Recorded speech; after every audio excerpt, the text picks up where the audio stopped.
So I think that worked. I think that actually worked.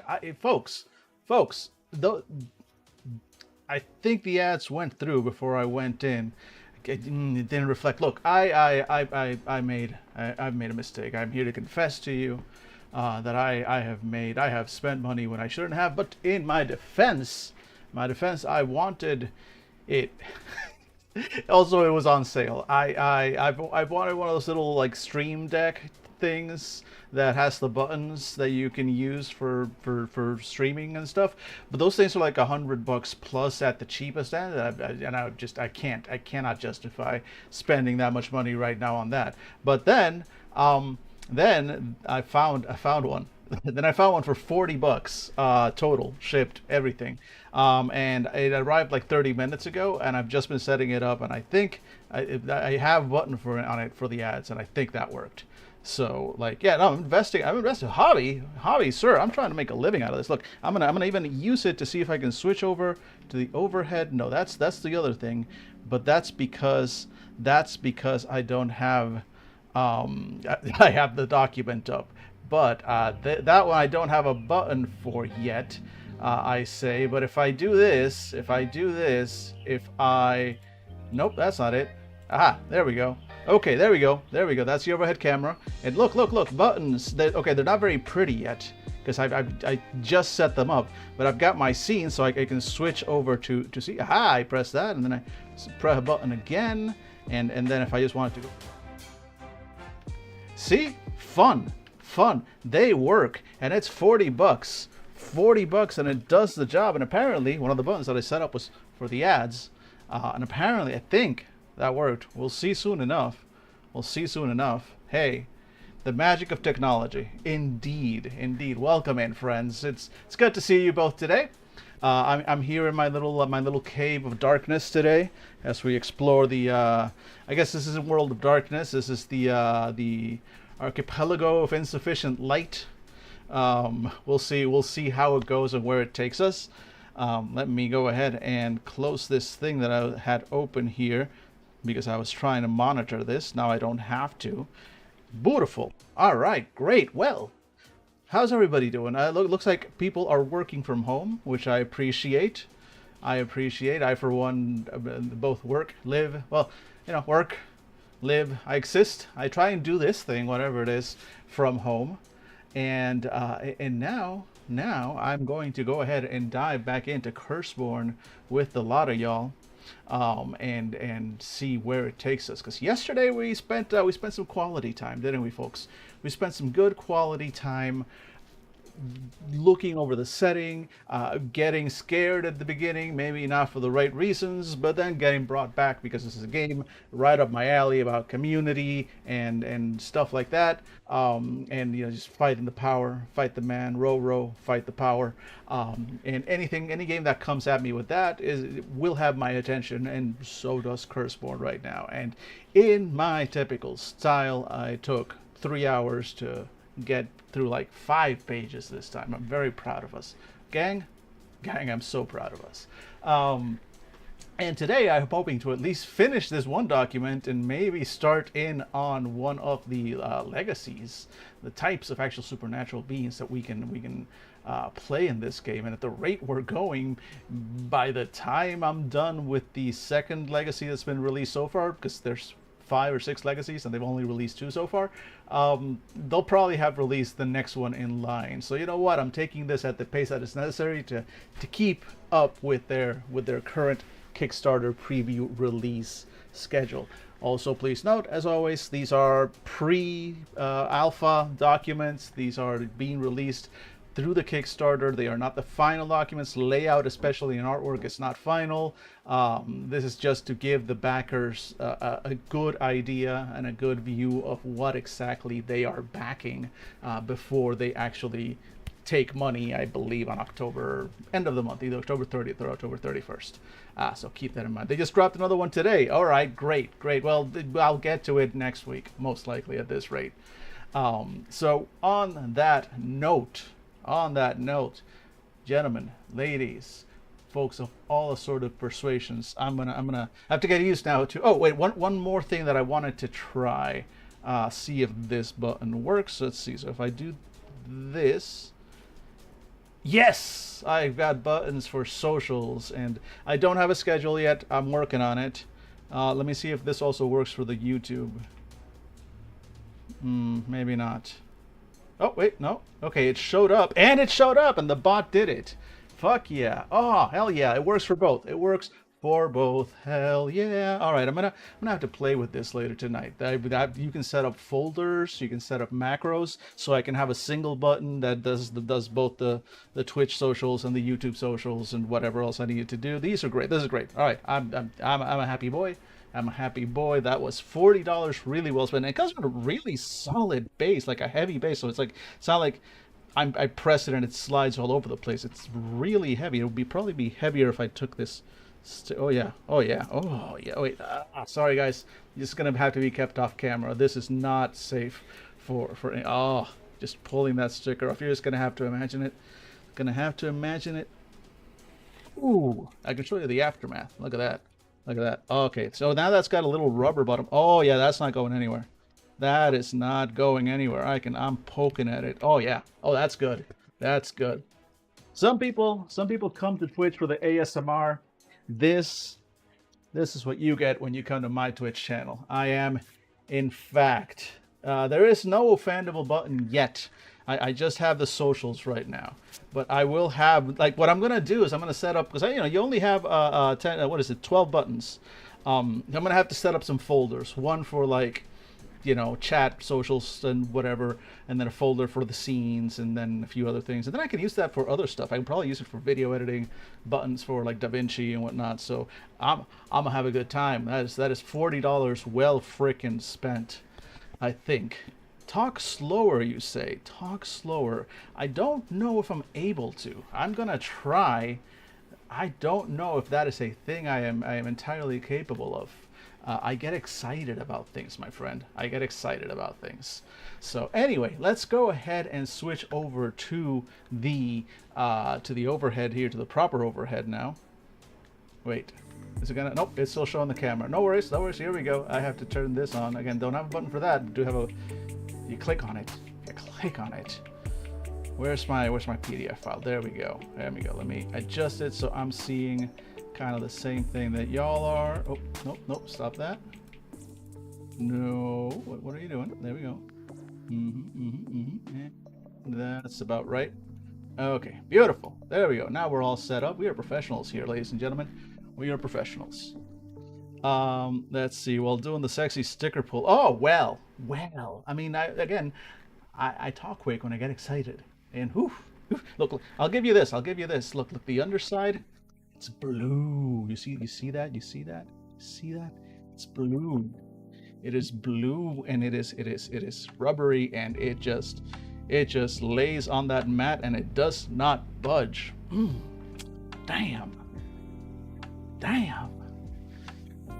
It's good. It's good stuff. All right. Meanwhile, so that's though. I think this entire thing that just happened right now, this entire moment that we've just had, I think exemplifies what's truly horrifying about Curseborne, a world in which everything is absolutely fucking cursed, just like that was. I think that gets us into the mood, gets us into the right point to dive back into this freaking game. And let's see, the music matches as well. Yeah. No, this is good stuff. We've got the little lo-fi. I have to use some specific playlists that are safe to stream. I wouldn't want anybody to think that I am claiming that I wrote any of the current pop music. Now, let's see here. What current pop music? Motherfucker, how old am I? Jesus Christ. Okay, look, music stopped being good after the early aughts, really. That is my opinion. That's it. Done. Nothing after like the year 2009 has been good. That's my opinion, and it is correct. So yesterday, when we looked at the Curseborne, we looked at the world in which we got some real Jujutsu Kaisen vibes. For those of you who are weebs like me, and for those of you who are not weebs like me, that meant nothing. So don't worry. Don't worry about it. I'm just saying there are curses everywhere. Everything is cursed. Everything is broken. Everybody sucks. It's just one of those days in the world, in the words of the sages. You'll hold your opinions with the emo kid inside you disagrees. All right, fair, fair. I mean, emo. Look, man. To me, emo was still early 2000s. That was my emo. That was me. Again, after the 2010s, it's a whole other world. It's a whole other world. But let's see here. So we saw the core concepts. Everything is cursed. Everything is connected. It's a web of curses. There's family drama because there are families. So the types of legacies that you have, brings family and family drama with it. On a personal level, just it all sucks. Everything sucks. But you get to fight back. On a smaller scale, on a small personal rebellion scale, is what it seems to be doing. It's less about fighting for the fate of the world and more about fighting for the fate of like your block, which I dig. I like that. Let's see if the game keeps delivering on that. Because we saw. Let's see here. So we saw the table of contents. Yeah, we got this far.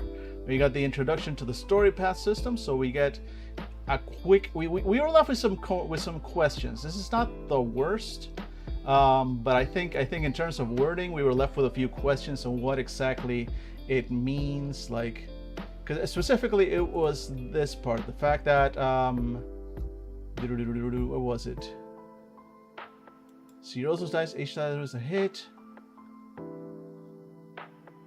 So two things. One was that the wording didn't make it clear if hits, like it looks like hits are counted here, and then you add enhancements, and then you compare the hits. Okay, right. It's difficulty and the complications. Like it sounded like based on this, but I wasn't clear. I didn't find that wording clear. That whether a success means first you need enough successes to beat the difficulty, and if you beat the difficulty, then it's a success. But then on top of the difficulty, there's complications, and you need additional successes to cancel out complications. And if you're not able to cancel out all the complications, then you still succeed, but there are complications, right? That's what it sounded like. But the wording left me at least unclear. Maybe we'll probably get a better explanation later on. But, and again, this might just be me being nitpicky at this point, because it's still a good basic complication. This sounds solid. I immediately, as an instinctive like systems min-maxer guy, I'm just immediately wanting to know, like, wait, roll slow here, wait. So this is probably not wrong. It just left me a little unclear. This one's a purely personal nitpick, is that that word doesn't mean what they're saying it means. Like momentum to me means you're already picking up speed, you are crashing through walls and gathering more and more momentum because you're gathering up more and more speed and more success. But here momentum is built by failing and stumbling. It's a mismatch of concepts in my brain. This may not be a real complaint. In fact, it is not a real complaint. It is me being a whiny little bitch about that. But honestly, that's about the total number of complaints that I had about this. Other than that, I'm really loving what we're seeing so far. So we looked at the world. Cool. We looked at the no, did we get into magic? We did read this. Perceptionist reality. Yeah. Rationalizations. Okay, yeah, we went through this yesterday. We went through inlays and inroads. We went to the liminal spaces. So now I see the comment where somebody said that they had unlocked the Kickstarter level to file the serial numbers off of the back rooms, and I see it here. Definitely, they're big on liminal spaces, and I am here for that. Absolutely, freaking love it. The liminalities are cool. There's like predatory liminalities. There's these interstitial zones. These go on forever. There's the shattered spaces, which we'll get to, those are the ones that are like predatory. Yeah, this is cool. I like this. And I think we get to... Is this where we got? Yeah, I don't think we got to the battlegrounds. No, I don't think we got to the battlegrounds. So this is... Okay. So let us catch up. Yeah, we got this. Exactly. Strip mall. So these are the not quite home, the interstitials. And these are just catching up again, reminding ourselves. Yeah, so the sort of places that kind of trap you into thinking, right, that you just exist there. Now, this is normal, just weird situations that you get into and you kind of fall into. I dig that. 1,000 creepypastas, right, born of these particular concepts. I dig it. But now we continue to, I guess, what appears to be battlegrounds, a whole new type of liminality. So let's dive right into that, shall we? Where angels cry. Most liminalities are simply a curse gone rampant, of the world bleeding into an outside where the two intermingle. I'm curious about that outside. They keep capitalizing it.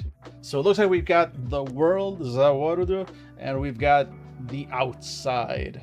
And with the world bleeding into an outside, a curse gone rampant. So it sounds like curses are sort of wounds in the world that then bleed out into the outside, and the outside, the outsideness effectively touches parts of the world, and this happens. Okay, right? Battlegrounds are instead a place where the those are liminalities, the us leaking into the outside. Battlegrounds are instead a place where the outside bleeds into the world and its myriad denizens hold sway. These are the liminal spaces where things turn alien, disastrously hazardous, or unmitigatedly hostile. Battlegrounds are called that by the outcasts, that's us, as they use these spaces to wage wars against the outside's inhabitants when they dare to cross and interfere with humankind and the accursed. Okay, so we've just introduced an enemy. We've just introduced this is giving me all of a sudden werewolf, old school werewolf vibes. There is a powerful outside force, and we travel into the Umbra, into these battlegrounds, these liminal battlegrounds that are connected to the outside, to the deep Umbra, where these malignant forces exist, and battle them. Right? I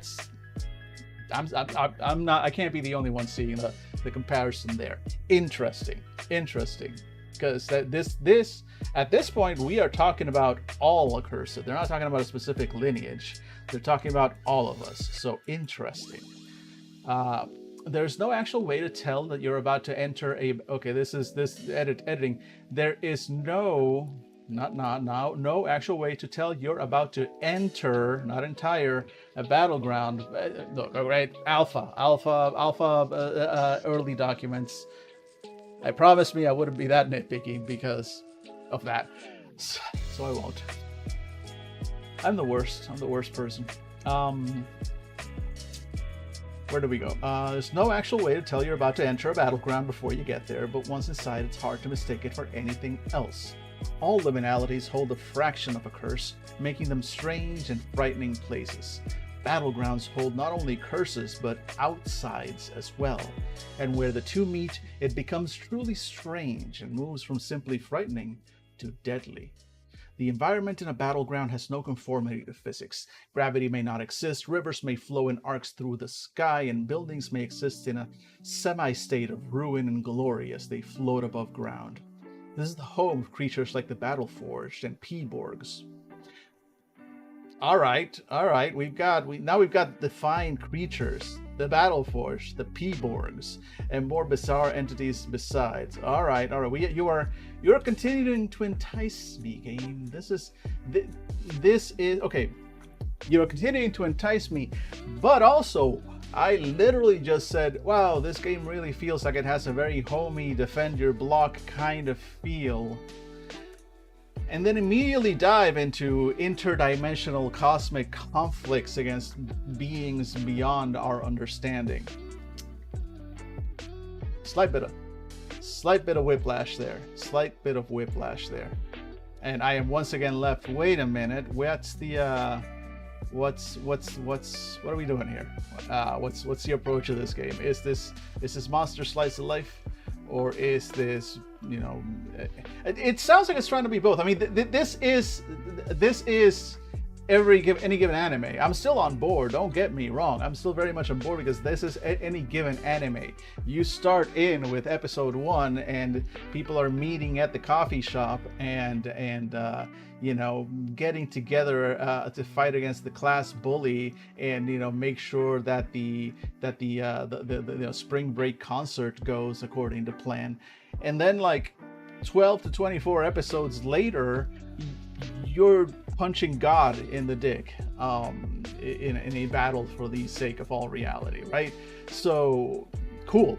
That is an arc I am on board for 10 out of 10 times. This was a bit of a whiplash, though. This kind of we're getting into the weeds real quick. Interesting.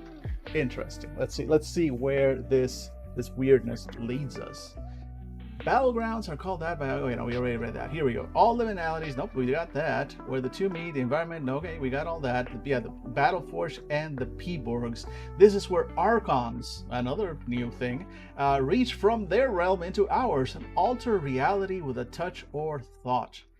Mundane people cannot accidentally stumble upon a battleground, and they cannot willfully enter on their own unless someone guides or drags them inside.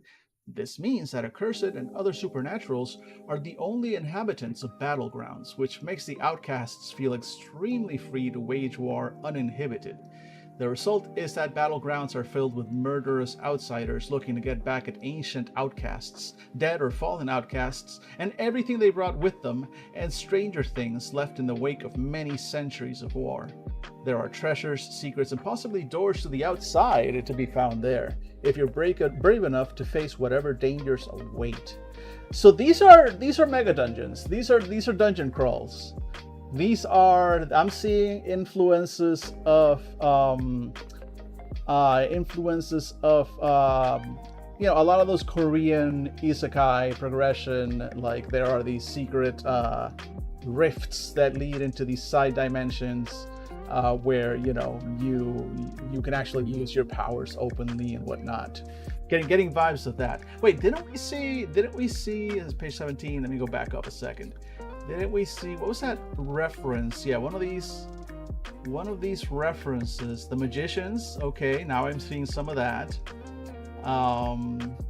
Fucking Warrior Nun, hell yeah. The Fall of House of Usher.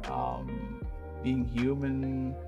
Yeah, okay, so stuff like Dream Quest of Unknown Kata and Saga. Okay. I'm seeing some of those references that I wasn't sure where they were coming in. Now I'm seeing where they're coming in. All right. Let's see here. Here we go.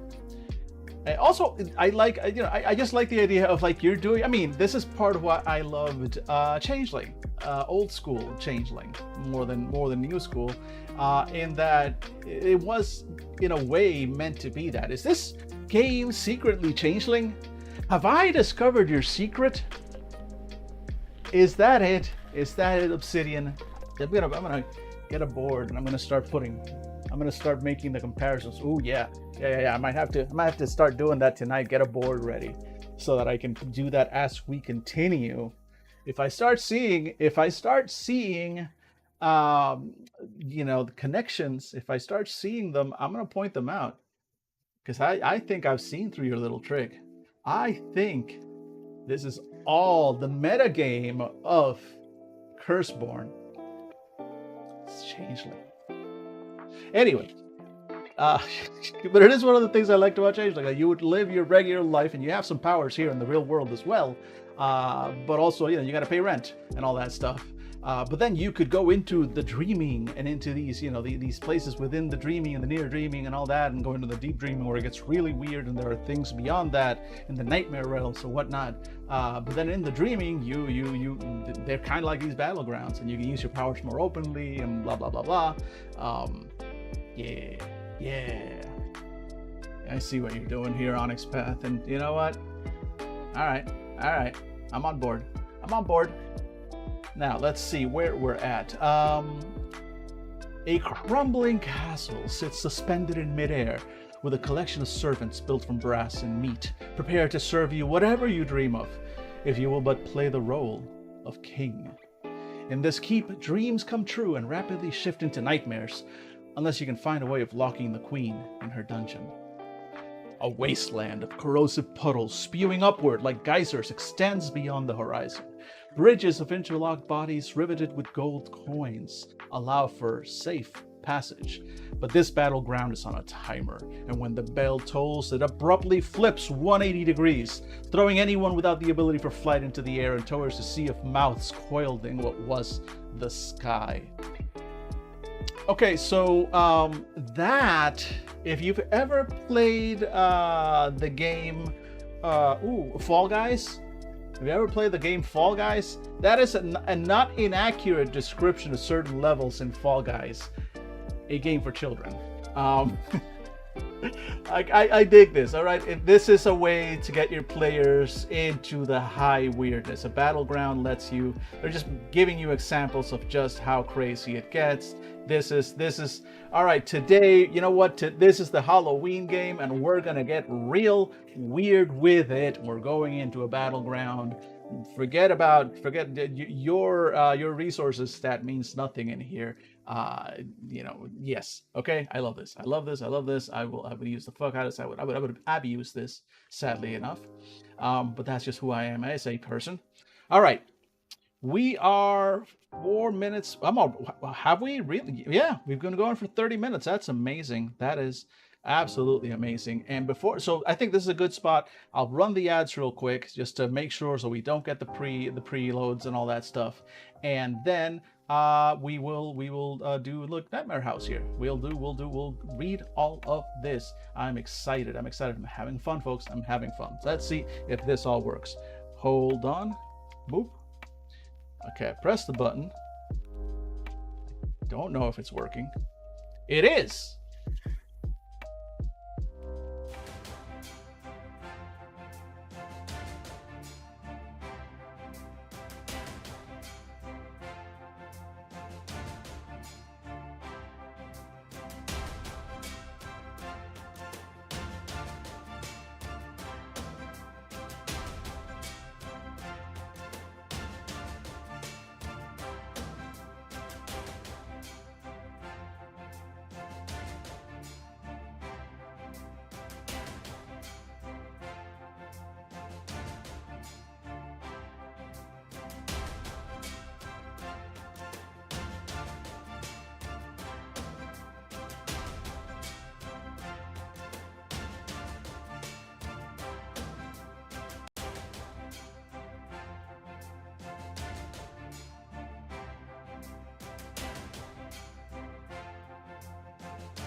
It did in fact work, and also I realized now that I misconfigured it and it's running the ads for 2 minutes instead of 1.5 minutes.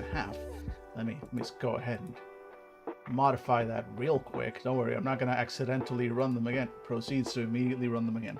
No, I'm just going to, there we go, just set to 90 seconds. There we go, cool, done.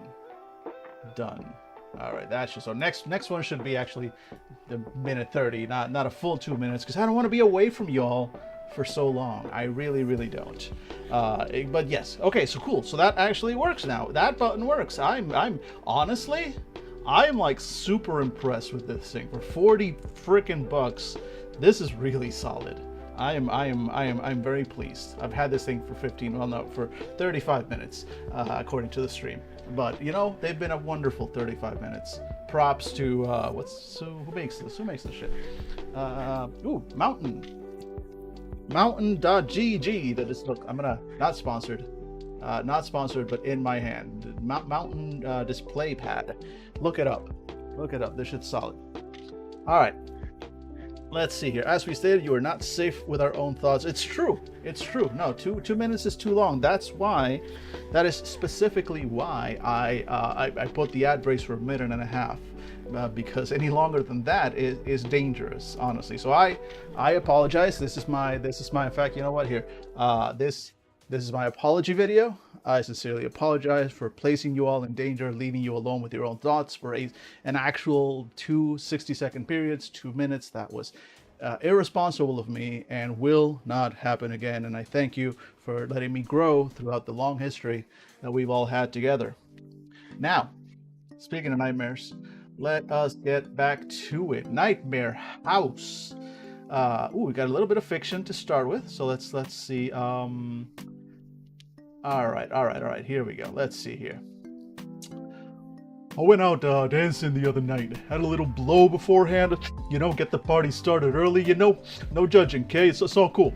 Anyway, this place I went, never heard of it before. Just opened. The Champagne Room. Do you know it? Fucking trippy is all I'm gonna say. Jesus. I danced. I fucking danced.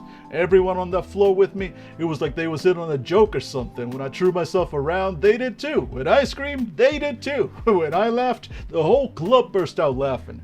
It was like an infection. I thought I was passing on, and then it hit me. I was dancing because the club wanted me dancing. I was drinking, kissing, grinding, and all that shit because the club wanted it. By the end of the night, I was bleeding on the floor. Me and a dozen others who made it to closing time. We was fucking exhausted and literally bleeding. But fuck me, it felt good. I'm going back. That place is magic, man. You gotta come. You gotta! Stop being such a pussy and come to the Champagne Room with me, okay?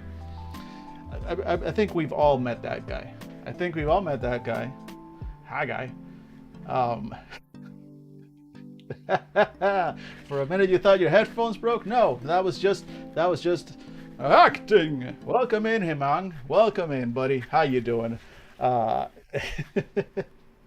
was a theatrical reenactment of the fiction placed here on this document that we are still going through. And as always, Himang, thank you for the good wishes. Sincerely appreciate it. All right, let's see here. That guy is your cousin and wants you to go bowling with him. Guy is your cousin. Oh my God. When a liminality is more than just a place of supernatural weirdness and curses, then it is likely a shattered space. Not shattered spaces. That's a mismatch of it's not a tense mismatch. I just know, okay, the rules of grammar are instinctive to me. I breathe them. I feel them inside me. Anyway, it's a shattered space. What is a shattered space? These actively predatory liminalities don't exist to coddle or confuse. They exist to drain anyone who makes the mistake of entering them and letting their guard down. This draining may occur in any number of ways, from a physical life leeching to a slow sap of a person's willpower, the erosion of their trust, or the ebb of their sanity or soul. Shattered spaces arise in places where a great horror has been perpetrated, and a cursed or other supernatural produced an epic magical effect. Pause real quick. That's interesting. That opens the door for player character created shattered spaces. Whether on purpose or not, right? Or where the repercussions of a curse or supernatural deal were felt. Oh, all sorts of ways to create these. Cool. It's difficult to ascribe emotions to a place, but shattered spaces are different. They're avaricious, cruel, and often bloodthirsty, relishing violence within their confines. Cool. Shattered spaces pose few restrictions on entering. They want people to underestimate them or see them as normal before they ambush their victims. Unlike most liminalities, exiting is theoretically easy with shattered spaces. The door is right there. You just need to have the will or the might to claw your way to it, away from the creatures, effects, and hazards the shattered space spawns around you. See? You can respect that right there. I'm the worst. These are the only liminalities with traits in the same fashion as other adversaries, though most require set conditions being met to defeat them permanently. Most shattered spaces regenerate or reform, sometimes in the same place as before, mocking those who attempted to destroy them. Rude. Fucking rude. And sometimes far away, even on the other side of the world. Particularly rude. Shattered spaces are one of the known ways to reach the outside if a visitor is bold enough to explore their depths for hidden gates. It's through shattered spaces that many outsiders enter the real world. They often work in concert with shattered spaces. I love that, work in concert. Like there are emotions and there's a sort of will behind these places. They often work in concert with shattered spaces to make transitioning to the outside as perilous as possible for anyone but the appropriate travelers, though deals can always be made and keys obtained to make transit easier. Okay, so now I'm curious, why do we want to go to the outside? It's making it sound like there are reasons. There are going to be reasons for us to go outside, which, as an inside cat myself, is terrifying, yet I long for it. I hear the birds outside, and I long for their blood. Story guides can find more information on shattered spaces starting on page XX. I cannot wait to get to page XX and find out more about shattered spaces. Big fan of that. Lost Ages, and yet another. Okay, Beyond the Veil. Okay, now we're talking about the outside. Entering the outside, living in the outside. Wow, we've got a lot to go, folks. We got a lot to go, but this is some real deep. Look, this is some real deep world building, and I'm here for it. Let me be clear. I'm rusty. I had forgotten that how deep the world building goes in the games. This is beautiful. I love this. This is feeding the me from 1995 that opened those vampire books, opened those mage books, those changeling books, the Wraith, and just dove into all the history and the setting and the details of these worlds. This is giving me life. Let's be real clear. I'm just out of practice because all the other indie games that I've gone through have been like, here's 2 paragraphs on the setting and a bunch of questions so your players can figure out the rest. Anyway, here's the rules and here's a few monsters. Good luck. Thanks for the $5, buddy. The typical indie world of tabletop RPGs, which I am in fact a part of. Please, your $5. My child, she's so hungry.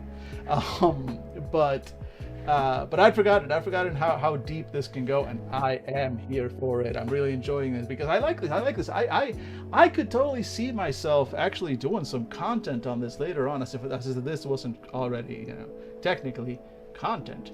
But like lore stuff. This is cool. I like this. I could see myself doing like some lore and stuff on this. I'm a big fan of this stuff. So he develops catching up on chat. Developed setting is genuinely lovely, part of the charm of Shadowrun and other systems that aren't as mechanically friendly. Exactly.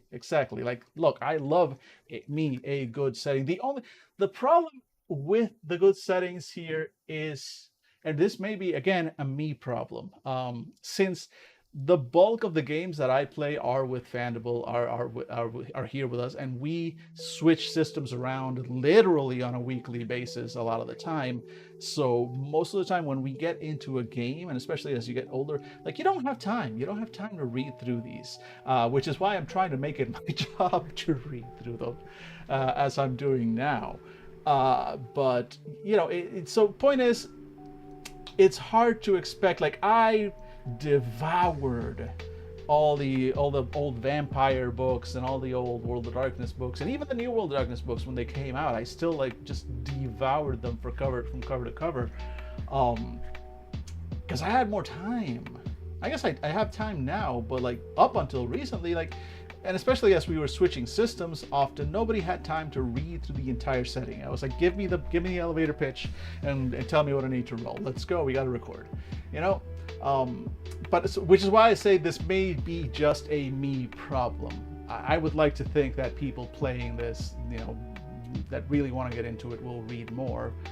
Then again, part of my plan with all of this, part of the long-term plan, I'm admitting here to something dark and absolutely dark, which is that I would like to be paid money for being a giant nerd. And part of that is that I will run games for people. I have in fact, I can do a quick command for. Don't worry about it. You don't need to click on this. I'm just getting into the habit of it. But there you go.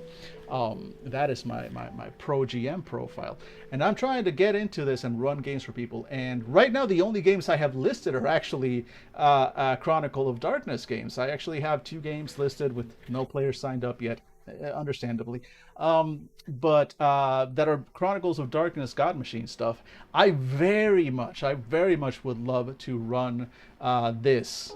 You know, I would very much love to run Curseborne for folks as we learn more about the system. So that's also part of it. That's my dark secret. I'd like to run this for people in general, and I'm willing to do that for money. Judge me if you will, but I think eating would be cool, and doing this so I can eat would also be cool. I'm taking some courses on marketing because I desperately need them. Damn sellout needing food and shelter. I know. I talk a big game about community and capitalism, and yet I refuse to just live on the streets and starve. Interesting.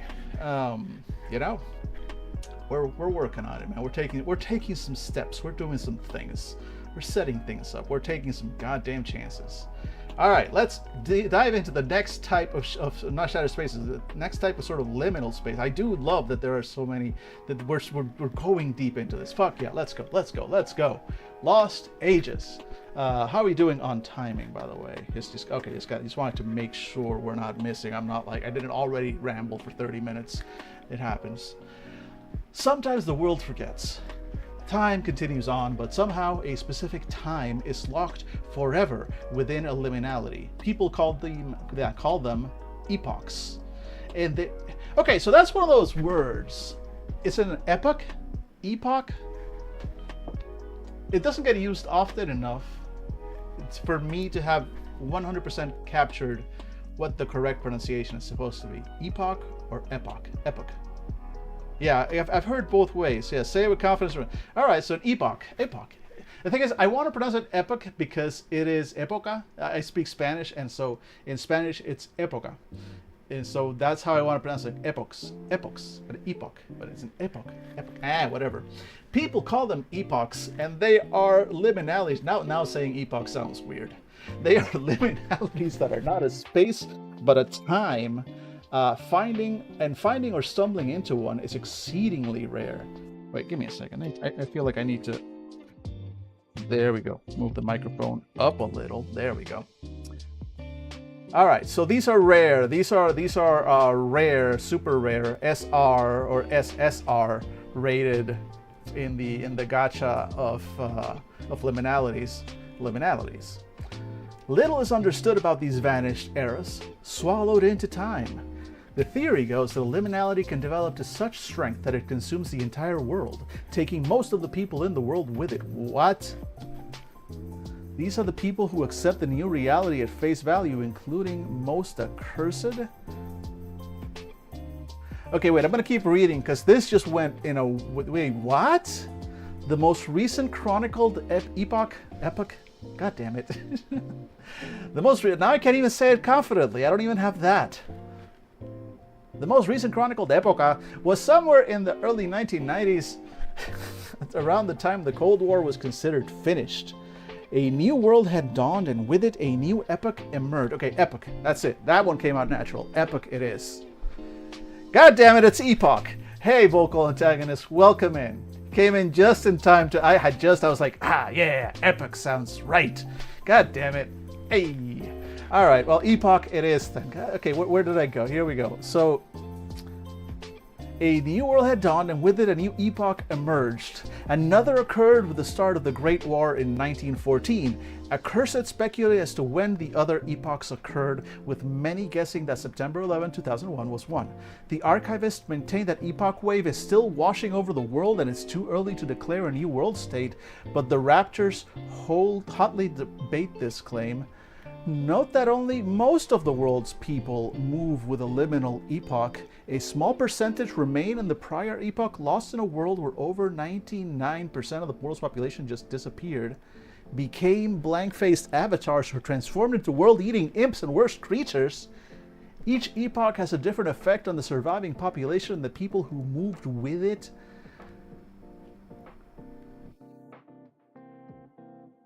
What? That's a game in and of itself. That you base an entire game out of that, around that shit. I mean, fuck yeah, I'm on board. Hell yeah. But like this part alone is anyone else's entire freaking game.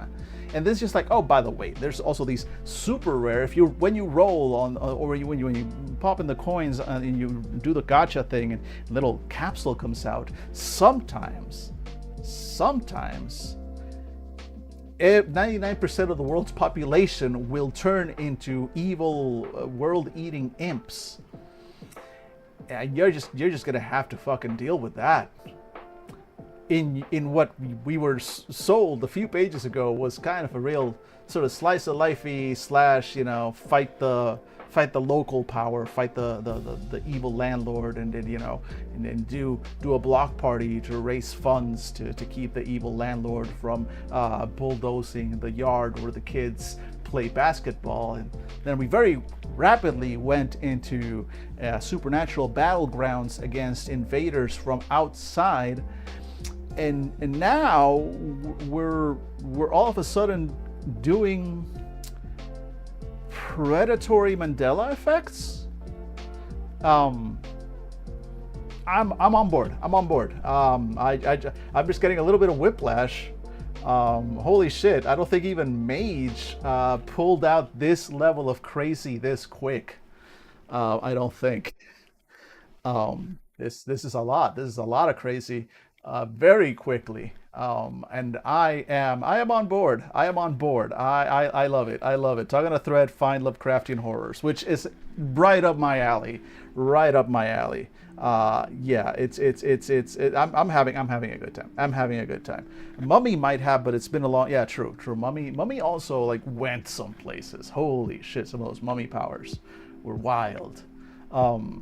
But yeah, wow, this is again, it's just a little bit of whiplash at the scales. All right, let's keep going because I'm on board. I need to see more. Those trapped in prior epochs. God damn it!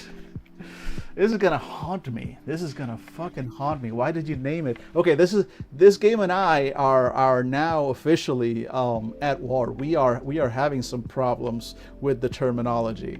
All right, what is it? I was gonna say motivation. No, determination. No. Friggin' my brain refuses to accept the word. And now I'm just scrolling back up. You all know what I'm talking about. I've scrolled too far. I've scrolled not far enough. I don't know what I'm doing. How am I expecting to make a living out of this? The momentum. God damn it, momentum. See that? My brain rebels. At momentum because that's not what that word means. And my brain rebels at epoch because it's epoch, isn't it? All right, let's go in. Those trapped in prior epochs might try to claw their way forward to another epoch, but to do so they need to understand the nature of what's occurred. Tales tell of epoch spaces where accursed lead nation states of humans in a desperate fight to flourish in their time prisons or escape to another epoch. We're just gonna keep using the word all the time. I just need to accept that. Thank you, momentum. I just need to accept this. Also, sliders. Sliders. Now this is now the sliders RPG as well. Fuck yeah, sliders. But these liminalities are obdurate. That's somebody's using the word a day calendar. Reality has a way of punishing those who try to breach an epoch. Those who try and fail are thrown back to the 0 point where the coming epoch first slowed away. These poor souls find themselves facing the same trials as before, only with full awareness of their futile struggle and the horrors awaiting them. Most accursed are unaware of epochs. They get washed along with the tide, and with those left behind become scant remembrances, more fleeting even than phantasms and dreams. Faces vanish from memories, names disappear from records, and people move on with their lives. Accessing an epoch takes magic beyond most accursed. A dead story holds that the Maven's patriarch traveled to the Great War epoch. Oh, what's that? Sorry, I thought I heard my cat up to no good. Bear with me, folks. Where is my cat? Where is my cat? Okay. Cool. She's in one of her boxes. She's in one of her boxes, everybody.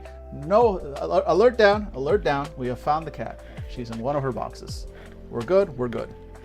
No, she's good. She was just doing, she was doing biscuits very loudly on the side of one of her boxes. And I just heard the scratch and I was like, what are you destroying? What are you destroying? So no, not on Esme Watch. She was just kind of like doing biscuits and falling asleep. Now, where did we go? Accessing an epoch takes magic beyond most accursed. So we've got a whole bunch. We're introducing some terms here that I hopefully we'll see soon in the next section. A dead story holds that the Maven's patriarch, I'm assuming the Mavens is one of the lineages of the dead, or one of the families of the dead lineage, I guess is the terminology, traveled to the Great War epoch. Supposedly he wanted to forge a fey deal to alter the course of the 20th century and save millions of lives. Whatever the outcome, King Cholera hasn't been seen since, and nobody who knows of this tale believes he was successful. After all, the First World War still happened. Interesting. So there's timelines. Man, this I don't know if this might be they might be risking going a little bit too far, because at this point now you're doing alternate timelines and changing the past, and I mean there's a lot. This is a big like even fucking like, you know, God Machine. Like this definitely at its base is a lot closer to Chronicles of Darkness / God Machine style setting than sort of more traditional World of Darkness. Although there's definitely some parallels there. I'm still not entirely sold this isn't just all a fancy way of getting us all to play Changeling, so, you know. But man, like alternate timelines, that's a lot. That's a lot. You're asking for a lot. I don't know if maybe that you wanted like this. I feel like at this point this should be later in the book. But then again, I don't know. The old World of Darkness books and the vampire books and everything, like, yeah, they had chapters and chapters of just setting and fluff and details before you would even get to your character, you know, your clans and your different classes. So this is, I guess, normal. I just don't remember it taking just such a while. Like, ooh, here we fucking go. From, again, like just a couple of pages ago, we were looking at something that really made us feel like, oh, this is a real self-contained, real slice of life kind of game. And now we are going, as the text on screen would imply, beyond the veil, which I think, okay, yeah, we have time. Bear with me. Liminalities are indicative of a curse. but also something else that bleeds into the world. They are not the only strange places in Curseborne. The outside is made up of other realms, positioned literally outside the world. Collectively, anything outside the realm of the world is considered the outside, which ends up being a collective term for an innumerable number of other realms. So, the Umbra. The outside is connected to the world via curses, and has ties and threads that hold the realms in place. They lie adjacent to and sometimes just overlapping with the world. Where the two meet, liminalities are more likely to occur. That isn't to say that all liminalities indicate an adjacent outside, nor that all doors leading to the outside are found in liminalities, just that the two can often be found near one another. Good to know. They're not necessarily dependent. You can have one without the other, but usually where you get the peanut butter, you're gonna get the chocolate. The outside is not like our world. It isn't like the Curseborne world either. It is fundamentally a different place with different physics, environments, and denizens. I do love me a good denizen. Some realms are just as normal feeling as the real world and just as cursed. Some are hellscapes of suffering and torment, fit only for twisted creatures of hate and spite. Shout out to New Jersey. Others are heavenly places filled with fruit and song and powerful gatekeepers who would kill you as soon as let you step a foot into their pristine realms. The outcasts claim the outside is a place of wonder and miracles, where once they were whole, and they could soar through a cinnabar sky over bubbling seas that smelled like the sweetest of perfumes. The outcasts tell tales of magnificent architecture, from spires that reach to the stars to cities carved from marble and bone studded with sapphires. The sustenance here is ambrosia. There's no persecution, no punishing class system, and the world is accessible to everyone. The outside is a utopia, they say. Or at least, some of it is. The connections between the world and the outside are inherently magical. Those with a connection to magic can sense the places where they meet and open doors between them. This means a cursed can open doors, of course, but so can any other supernatural entity from either side of the barrier. Meaning supernaturals from the outside can open a door and come into the world wherever they want. This causes all sorts of problems when a terrible amalgamation of someone's worst nightmare and the terrible secrets of the world comes strolling down MLK Boulevard, slavering and snarling at the drivers. Okay, I dig this. I dig this. I dig this. I'm liking this. It is. This is not beating the Changeling allegations. This is very dreaming. This is very much the dreaming. Except, you don't get, apparently you don't just blow away the moment somebody doubts you, doubts your existence. But I'm still feeling very Changeling. So this is where the fun begins. Yeah. Okay, I dig this. Monsters coming down MLK Boulevard. I'm on board. All right, so now we're going to enter and live in the outside right after these messages from our sponsors. Whoever the fuck Twitch is selling time on my stream for. I do not endorse any of these people. I just have no choice. We'll be back in a minute 30. Let's see here. Boop. And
And we're back from those messages. After those messages, I am right back. We're back on the outside, looking in at the monsters and creeps and weirdos that exist in the world of Curseborne. Now let's look at entering the outside. So we've just learned before the break. Previously on this stream, we learned about the outside, a place full of madness, beauty, horror, terror, wonderfulness. It's where you want to go. It's where you don't want to be. It is outside. And this is how you get there. This is how you get it. Can you see through me? See my true colors? I mean, look into my eyes. Look into my eyes. Yeah, done. All right, those of you who got the message, how do we get outside? How do we do this? We are about to find out. Entering the outside. While any supernatural can open a door to the outside and walk through, they've made that clear. That also seems like a dangerous thing to leave in the hands of your average player. Just saying.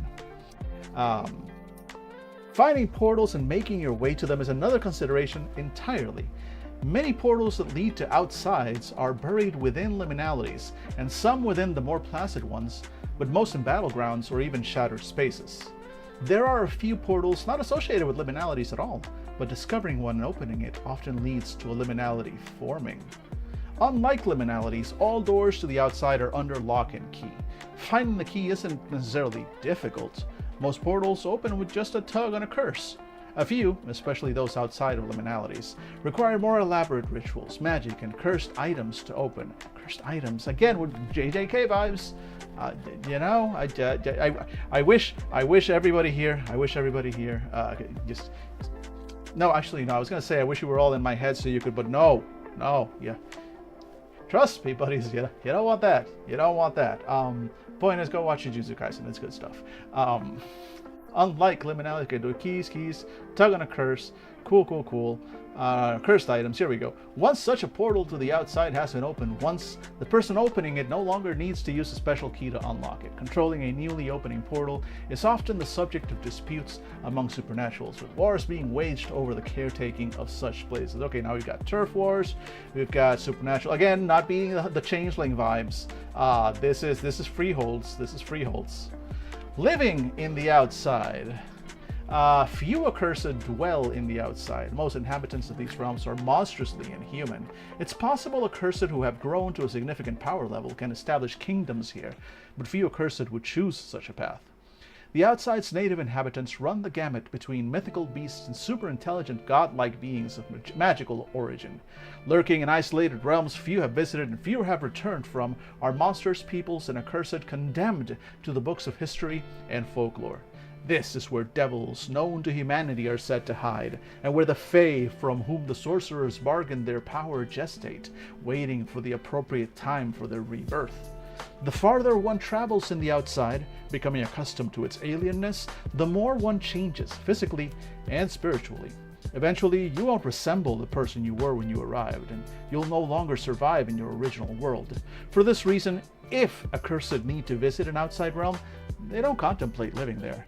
They travel where they need to go, they make the deal that needs making, pay the outstanding debt, or slay the monster that's been dogging them, and make a hasty escape.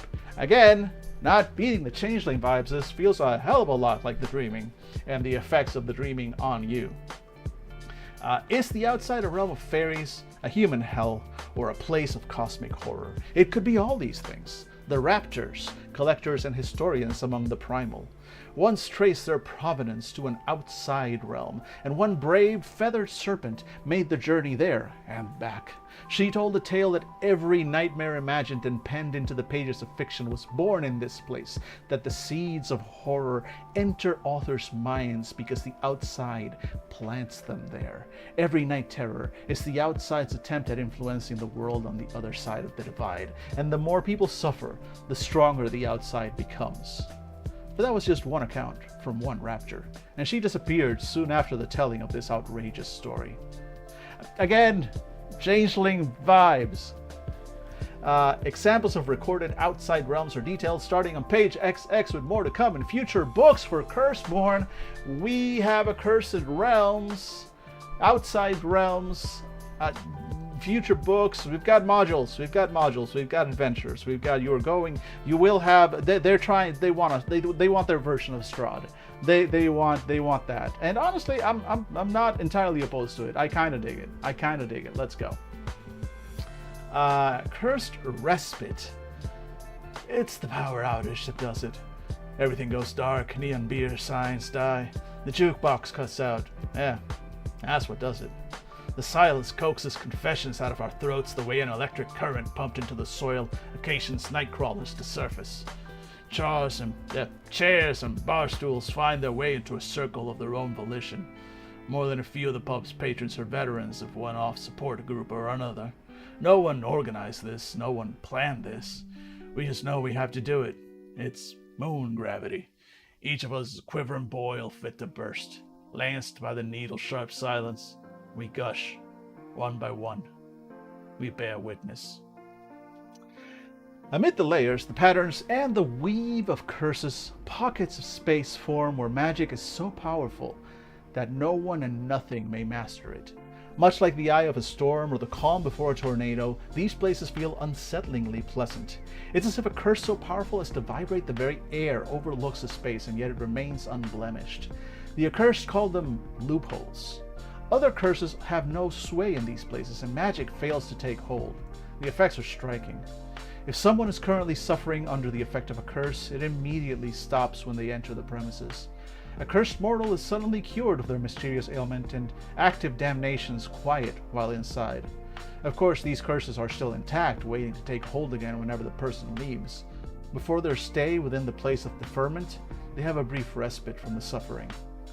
The metaphysics of their place within the web of curses, why they work the way they do, and what creates them is a mystery to all. What is known is that places of deferment have strict rules that cannot be bent or broken. I like that, rules of hospitality. Aside from damnations, which are too powerful to be nullified, all other curses fail to manifest here, and if someone attempts to force it, the backlash might just kill them. The example always given to neo-accursed is what happened to Howard Shaw. They all know his name and that he died, but the details always change in the telling, and the place, time, and date could be anywhere. Howard was a skilled necromancer, or a dead biomancer, ghost speaker, demon summoner. His son, or daughter, mother, husband, had just died to a curse. In his grief, he carried their still warm body into the local lending library, a place of deferment. He hoped beyond hope that it would end the curse and bring them back to life. It did, but only while they were in the building. Howard needed a way to keep them alive when they left. He decided on a ritual, or opening a portal to an outside, or summoning a demon, binding their soul, that would resurrect them. He would perform it inside the library and apply it immediately upon exiting. Howard didn't get very far in casting his spell before the place of deferment reacted. A tempest of magical power raged inside, which devoured everything. Howard, his loved one, the library, and the place of deferment all in one terrible moment. This story is often viewed as hyperbole at worst and fiction at best, a story told to warn off others from attempting magic within places of deferment. Those who have no fear have put it to the test to find their magic does not work at all. Such a place is valuable to accursed, giving them a neutral place to go and meet and know that nothing magical can harm them there. They view it as a sort of haven, albeit one that could turn on them with one wrong move. Nobody controls places of deferment. Some accursed have tried to lay ownership or territorial claim over them, and it always ends poorly for them. Whatever it is that makes a space what it is does not appreciate outside control. These accursed often end up in dire situations. Their curses doubled and tripled when they leave the space, or eventually die from mysterious causes if they attempt to stay inside too long. Some accursed apply a sentience to places of deferment, believing them to be a living embodiment of a curse. Others simply believe that these places have a curse so large and vile that it warps other curses to its whims. Whatever it is, whatever fuels it, places of deferment are valuable resources that all accursed share. They take refuge when necessary, agree to respect the rules lest they go up in a violent display of magic, and take pains to treat each other neutrally while there, lest they set off whatever curse holds sway there. I like it. Neutral grounds is a classic conceit in a lot of. Oh, hey! I just saw the alert. First of all, over on YouTube. Thank you so much. Well, I don't know if you're still around, but thank you so much, Daniel Stevens, for the subscription. Big fan of that.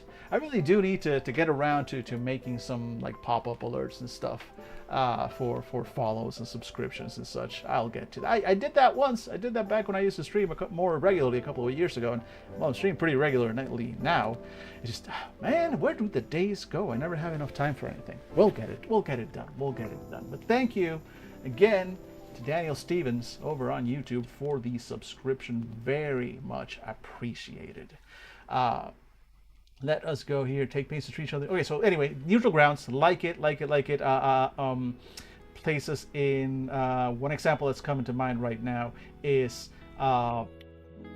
Dresden Files. Dresden Files. They have they have places like that are neutral. I don't know if they're magically enforced like this. Anyway, the concept of a magical neutral ground is well known, especially in urban fantasy terms. So yeah, I'm down for this. I like it. I like it a lot, in fact. Weft and weave. The world is not a giant conspiracy of accursed actors pulling strings and manipulating events. It is instead a pattern of crisscrossing threads and stubborn knots where people encounter curses and are changed by them. There's no escaping curses, no staving off the trouble they bring, and no avoiding them forever. The smallest denominator of this, and thereby the most unpredictable element, are the individuals who are tied inexplicably to a curse. These accursed and other supernatural entities drag their fingers through the webs, pluck the strings, and cause ripples that cascade in unpredictable ways. If it was just the unthinking, uncaring curses, maybe the world wouldn't feel quite as chaotic and unpredictable as it does. Well, once you add thinking entities, no matter their intentions, predictability is a joke. That was written by an experienced GM, storyteller, dungeon master, whatever. Yes, that is how it works. Catching up real quick on chat, not specifically in Dresden Files, hence the Wizard versus Red Court War starting on the true. Yeah, it wasn't like specifically, like it's a concept within urban fantasy. But yeah, in Dresden Files, I don't think it was more of an agreement. There was a treaty, but it wasn't supernaturally enforced beyond just there would be supernatural beings who would in fact try and enforce it. Yes, but it's not like the place itself is magically. Yeah, exactly. It was an understanding. Let's see. These component parts are what truly make the world of Curseborne different from our own. They fill in the empty spaces between the utterances of fear and the realization that it was all in your mind. They crowd the already strange places of the world, making them more sinister and dangerous, and they bend reality into a nightmarish version of itself, reflecting what it means to truly be cursed. Okay, now we're talking about the player characters. So we talked about the world. Now we're gonna get our first real look at the accursed, the people who we will be playing in this game. I am excited. Let's see. So we've got a little bit of fiction. Let's see. Little E. The man resembles nothing so more than an enormous bag of shifting flesh and fabric, his face a patchwork of scars and stitches, his multicolored clothes and livid skin seeming to merge in a dozen places. The bandy man's a thing of nightmare or drug-induced hallucination, lurking in an alley like a plump, iridescent spider. Still, I have to approach. He has something I need. And when it's a question of need, I just have to hope I can beat this monster's price. Little Eve. His voice escapes like a rancid wind. Come back for more secrets? Goody. The price has gone up, unfortunately. Do you keep track of the economy? I need more than just your fingers and teeth this time. I'm not afraid of dying. I am eternal. But when I see the way he eyes me for morsels of payment, I fear the coming trade. Thank you. I'll be here all week. Please be sure to tip your waiter. Those who live under a curse so powerful that it fundamentally changes them from mundane to supernatural are called accursed. They have a damnation. Damnation! The kind of curse that doesn't ever go away and are inherently supernatural because of it. If curses form a web over the world and each place where curses gather is a knot or inlay, then accursed are the thread pulled through the eye of a needle, the shed on the loom that is ready for the next weft, and the moth that eats through the tapestry to make it collapse in on itself. They push up through the web and are fundamental to keeping it in place. Interesting. The way this works is multitudinous, and no one truly knows how all curses are connected to each other. Accursed have a big enough curse Accursed have a big enough curse on them that it follows them. They can see it, feel it, and utilize the magic it brings. That magic pushes curses around, creates vibrations on the web, and casts new strands. They get entangled in the web, and they can't help but embroil everyone around them into their cursed existence. Anyone can become accursed. Certain damnations work differently than others, but the general unifying factor is that a damnation is something done to you. It could have been a parent or grandparent cursed to spread their damnation to their descendants like a disease. It might be a stranger on the subway who you looked at wrong. You could even damn yourself with your own ill-conceived meddling. Whatever happened, someone gave an accursed their damnation. Despite the apparent ease with which someone can gain a damnation, they aren't the most common type of curse. Spreading a damnation to another person requires more than just a muttered phrase or a prick on a stuffy doll. The accursed must be embedded in the web deep enough that they can see the threads of damnation, or it requires the effort it takes to have offspring, or adopt someone, or meet the exacting requirements of the generational curse. Some damnations spread on their own in a way the accursed can't predict. A family might be cursed in a way that spreads to all their family, blood relation, or otherwise. Then a best friend becomes cursed. They got too close, too much like family for a curse's liking. Another family might have a similar curse, but it skips a generation or two without rhyme or reason. Each of the accursed has a different damnation and a different set of circumstances that caused it. While those accursed are grouped into lineages, it's only a matter of semantics and similarities rather than a case of the exact same damnation affecting all the families within. Cool. All right. Explaining concepts. Let's go in. So first damnation, first legacy that we see are the dead. The dead are damned to rise after death into a mockery of life. They are technically ghosts, but they are so much more than simple phantasms. They haunt their own bodies, able to enter and leave it at will, and suffer a curse that makes them irrationally driven to experience emotions. Few dead families are direct descendants, as many tend to die at an early age as a side effect of their damnation. Most dead walk through life having no idea what fate awaits them, or even those born into a family curse. Even rarer are those who bring the damnation on themselves. Of course, it happens, but such things are stories told about friends of friends and people in remote locations. The dead populate the world in a way that most people never see. They are known for their love of emotion-filled places. They each crave the touch of life or the satisfying conclusion that comes with death. They love excitement, seek out anger, drink in pain, feed on guilt, and mercilessly mete out endings. Quick pause. This reminds me of Geist. Geist the Sin Eater. This reminds me a lot of that game and the feel and vibe of it's not the damned, what's the name of Geist is the ghost. You are the, oh cripes, it's not damned, it's not cursed, it's something like that.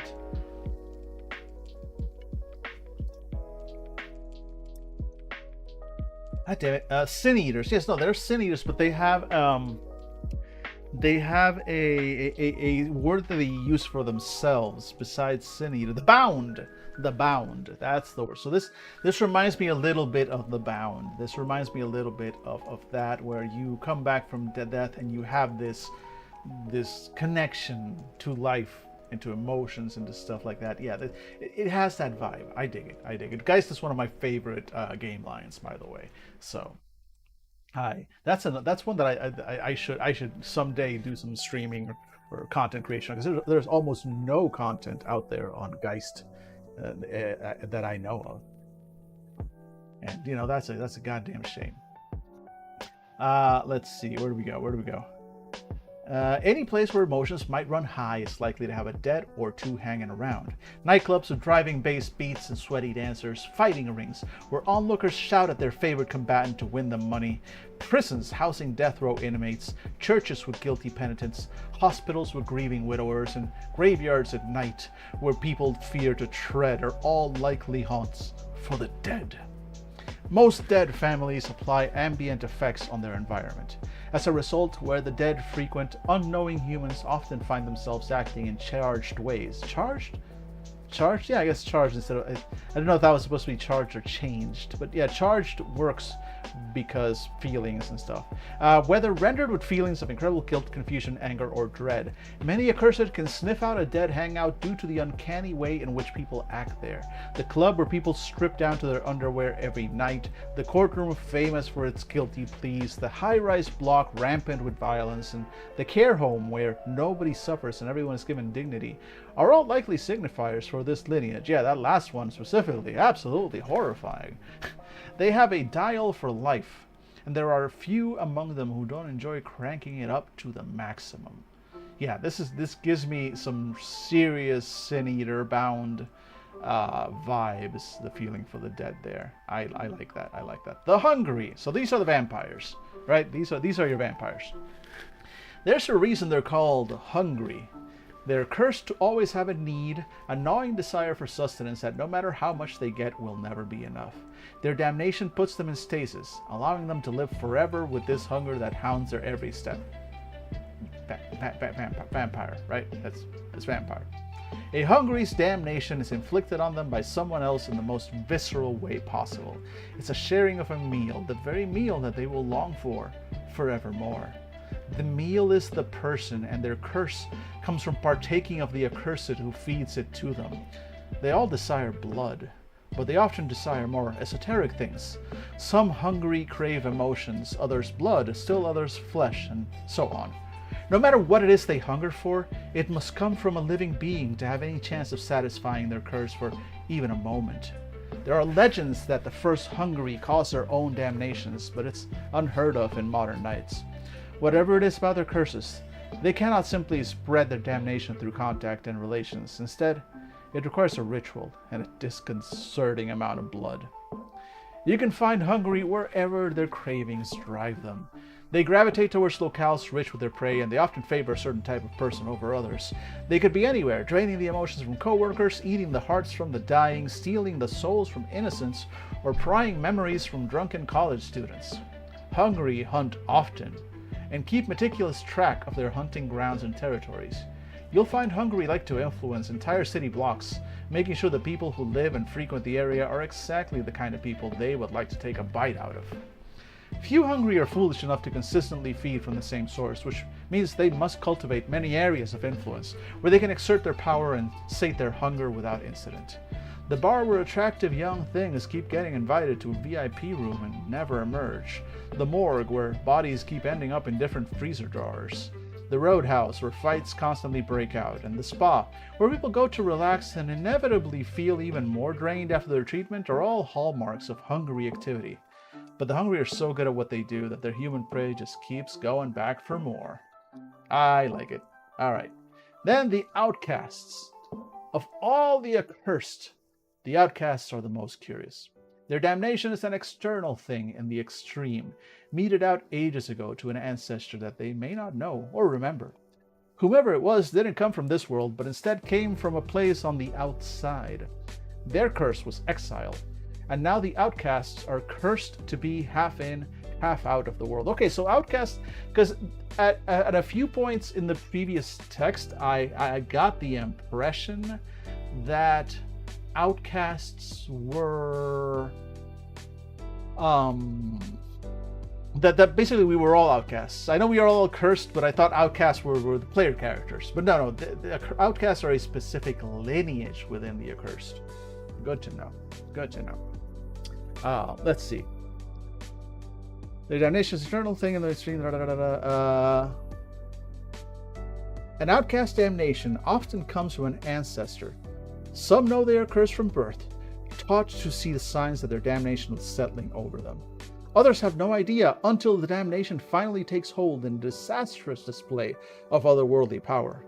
Outcast damnations may skip descendants, even generations, and even multiple generations. None are certain what might trigger the damnation for any given outcast. There are rumors and whispers that some outcasts were never exiled, but are instead normal people who spent too much time on the outside and cursed themselves with the damnation. Outcasts conceal their true selves from the people and places they frequently encounter, allowing them to approximate human lives. Theirs are existences of concealment and torment as they attempt to claim power over their identities and destinies. While they excel at keeping themselves secret, most people have seen at least one outcast in their life. When they succumb to their damnation, the display is sudden and stunning and not easily forgotten. The outcasts tend to act and then move, regardless of their family. Some linger for longer than others, but of all the accursed, they're the most likely to draw unwelcome attention of hunters and creatures from the outside. A family home gutted by fire, or a high school where all the teens claim to have seen an alien, angel, or ghost are all markers that an outcast has swung by and moved on. If an outcast is still there, a pub might exude a feeling of paranoia, where every patron watches another, or a casino may find itself awarding unusual payouts to people who were previously down on their luck. Outcasts can't help but meddle, usually taking gouges out of the humans in power to uplift those just like them. Survivors clinging to the outside. Interesting. Oh, I'm real curious now. They're right. Of all the accursed, yeah, it's an external thing metered out to. Yeah, okay. So you have a touch of the actual, kind of like the outside in you as an outcast. I really dig that. And now, next up, the primals. Okay, so I'm worried about the primals because I've made my feelings on werewolf clear. Those feelings being werewolf bad, can go burn, fuck werewolf. That's on me. That's me. I am personally racist against werewolves. I accept that is a me problem, and I do not judge you if you happen to like werewolf. You know, nobody's perfect. Nobody's perfect. But my opinions are also correct. So fuck werewolves. So I'm worried about primals because this is where you're going to keep the werewolves. So thankfully, we have a moment now in which I will send you all off to the hell of ads for a minute and a half, and then we'll come right back and we'll see if I am in fact absolutely horrified at what I behold here with the primals, or if they had fixed every single sin that is in my heart and in my head for werewolf. Has it all been fixed? Come back after these messages to find out. Ad.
All right, we are back. Look at that. Ads and I return. I have buttons. I love these buttons, by the way. These buttons are making me real happy, folks. You have no idea. It doesn't take a lot to make me happy. One of those things is buttons. Is buttons. Anyway, we are about to see if I am about to be horrified or if everything's going to be okay. Is everything going to be okay? Let's find out as we read about the primals. And hey, Potato, don't worry about it. Don't worry about it if you do need to duck out at the hour. Hey, you know what? Enjoy.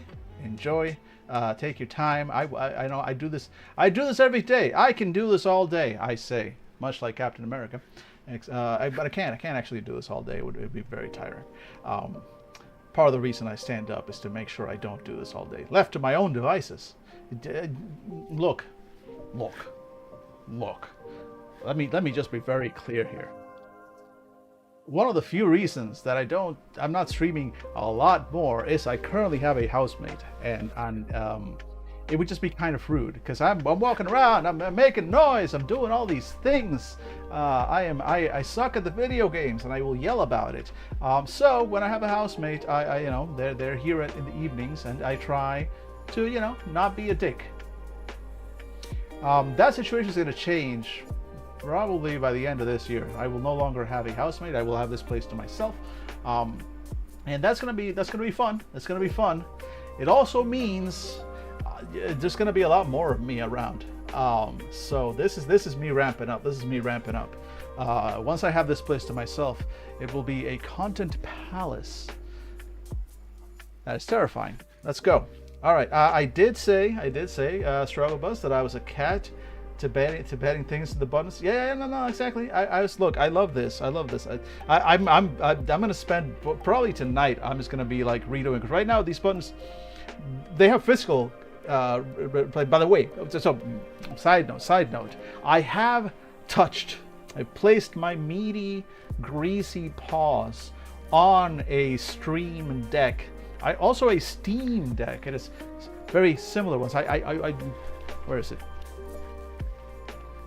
I have a Steam Deck. Look, there it is. It's one of my favorite possessions. OG Steam Deck. Holy shit! Out of this, grab this with me in case of fire. Everything else replace.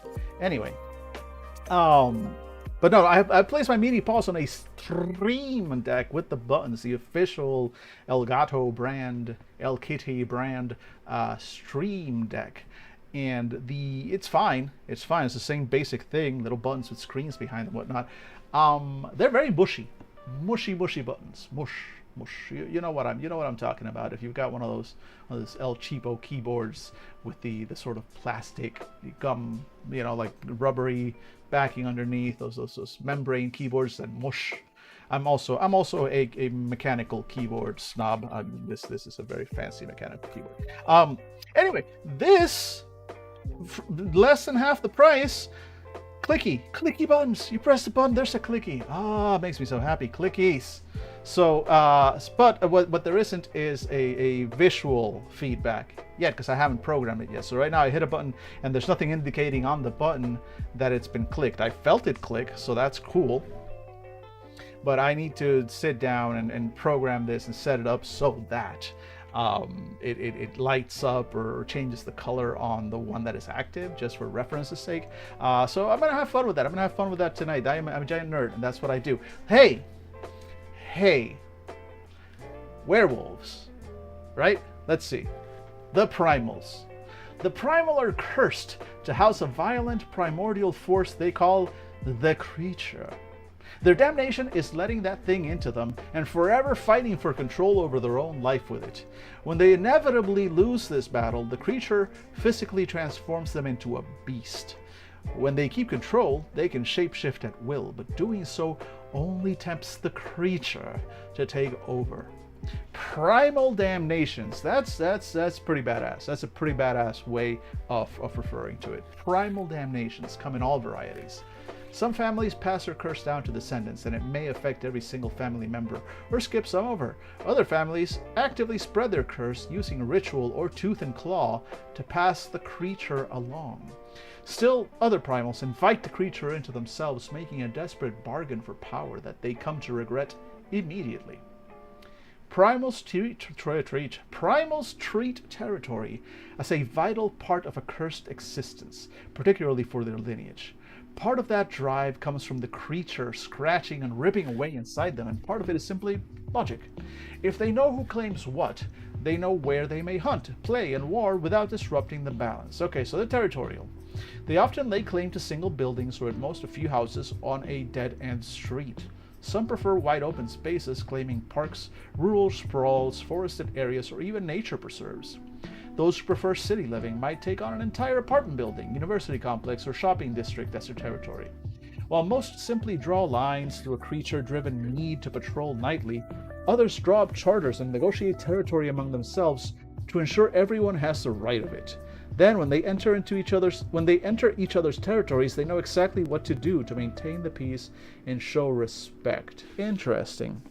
So basically, all primals are territorial. It's like baked into being a primal, and there's a lot of potential there for like political play. All right. Where primals hold dominion, humans and other accursed may feel as if they're being spied on, toyed with, or hunted. The bus station with only one working light, and the forest filled with animal noises that abruptly fall silent as a walker breaks a twig between their boot are primal territories. The VIP party filled with acts of hedonism, all while the hostess pockets the celebrity guest's jewelry, or the museum a corrupt official was led to and is now lost within as he hears the tapping of talons on tiles behind him, are places different primals consider their own. All right. So hunters with territory. Let's see. I'm curious to see what they do with the rest of them. I do at least like and appreciate. You know what it is. You know what my problem. I mean, one of my many problems with werewolf, right? And I think new werewolf kind of fixed some of them. I think did a better job, but I still couldn't get into it. But it is just how much of the werewolf lore and everything is based on this whole like pack hierarchy and domination, and I'm sorry, but the whole kinfolk thing, the fact they're basically breeding stock and like that,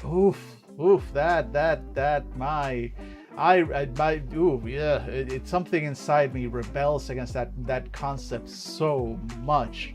And I knew way too many werewolf fans and players who were really into the whole dominance part and the whole breeding stock part with kinfolk of that, and just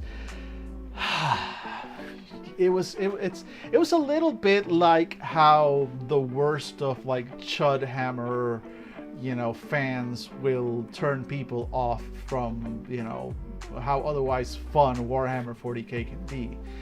I had Chud Wolf fans basically be way too into the wrong parts of werewolf around me for long enough that it just soured me on werewolf as a concept, which is why I keep saying it's a me thing. It's a me thing. I understand if people did have fun with the game and they enjoyed it and they loved it, fuck yeah, more power to you. But boy, I still haven't had enough therapy to get over it myself. Maybe someday if I will. Maybe Curseborne will break that curse. And I'll be able to happily play a primal. Who knows? Stranger things. But the problem with that, dear viewers, is that we're about to read about sorcerers, and if anybody has ever I like the wizards, I like the magic. Give me wizards, give me spells, give me tricks that can excel. Lightning bolt, magic missile, fireball. That is what my DNA is made of. So let's see what the sorcerers are like in this game. The sorcerers are individuals who are cursed with an obsession that they cannot shake. Some might consider their curse the most brutal of all, for it boils down to being cursed to always crave more curse. Yep, Yep, that's it. That's it. I'm playing a sorcerer. That's it. Done. Done. I'm. You know how people say you should play games to be something different, to explore the different people that you could or could not be. And then there's this, and it's like, no, this is me. This is me. I want to play this. This is me. I'm just playing myself. My character's name is Dan. He is a dude. This is me. Let's see. They wield magic as a matter of rote, casting spells as a necessary part of life like food or sleep, and each time they do, their curse takes something in return. Sorcerer damnations can originate from any source, but the most common come in two varieties: familial and self-inflicted. Sorcerer families almost take pride in the fact that their children will inherit their damnations and are often judgmental and scornful of those who are born free of a curse. While mundane hedge mages and practitioners exist in the world, those who are aware of magic rarely stay mundane for long. The human desire for more, both from curiosity and greed, tends to lead people to inflicting a damnation on themselves in their pursuit. Then that curiosity turns to longing, or that greed turns to desperation, and they're caught in the hooks of a damnation before they realize what they've done to themselves. No turning back now. Sorcerers must always give up something when they cast a spell, and they are addicted to casting spells. Okay, I like that because it echoes something that I talked about for those of you who were on the stream last Friday. Heads up to people who are more recent. On Fridays specifically, when I stream, I tend to stream about the game that I am making. It's a game design stream in which I talk about the game called Seeker's Call that I've been working on for a while, and I talk about some of the concepts, and I'm redoing a lot of the character classes. We're going through the stuff that I already have right now. So next Friday we'll actually be going through some of the character classes on it. Excited to share that with the people that show up. But one of the things I talk about in that one, which is not something that's in the game, is something that's actually for a future game, but it is that there are wizards in that world. And in the history of the world and in the game world design, everybody has powers. Everybody has, instead of a curse, it's a gift in that game. But everybody has that. Everybody has a little bit of magic, that small gift.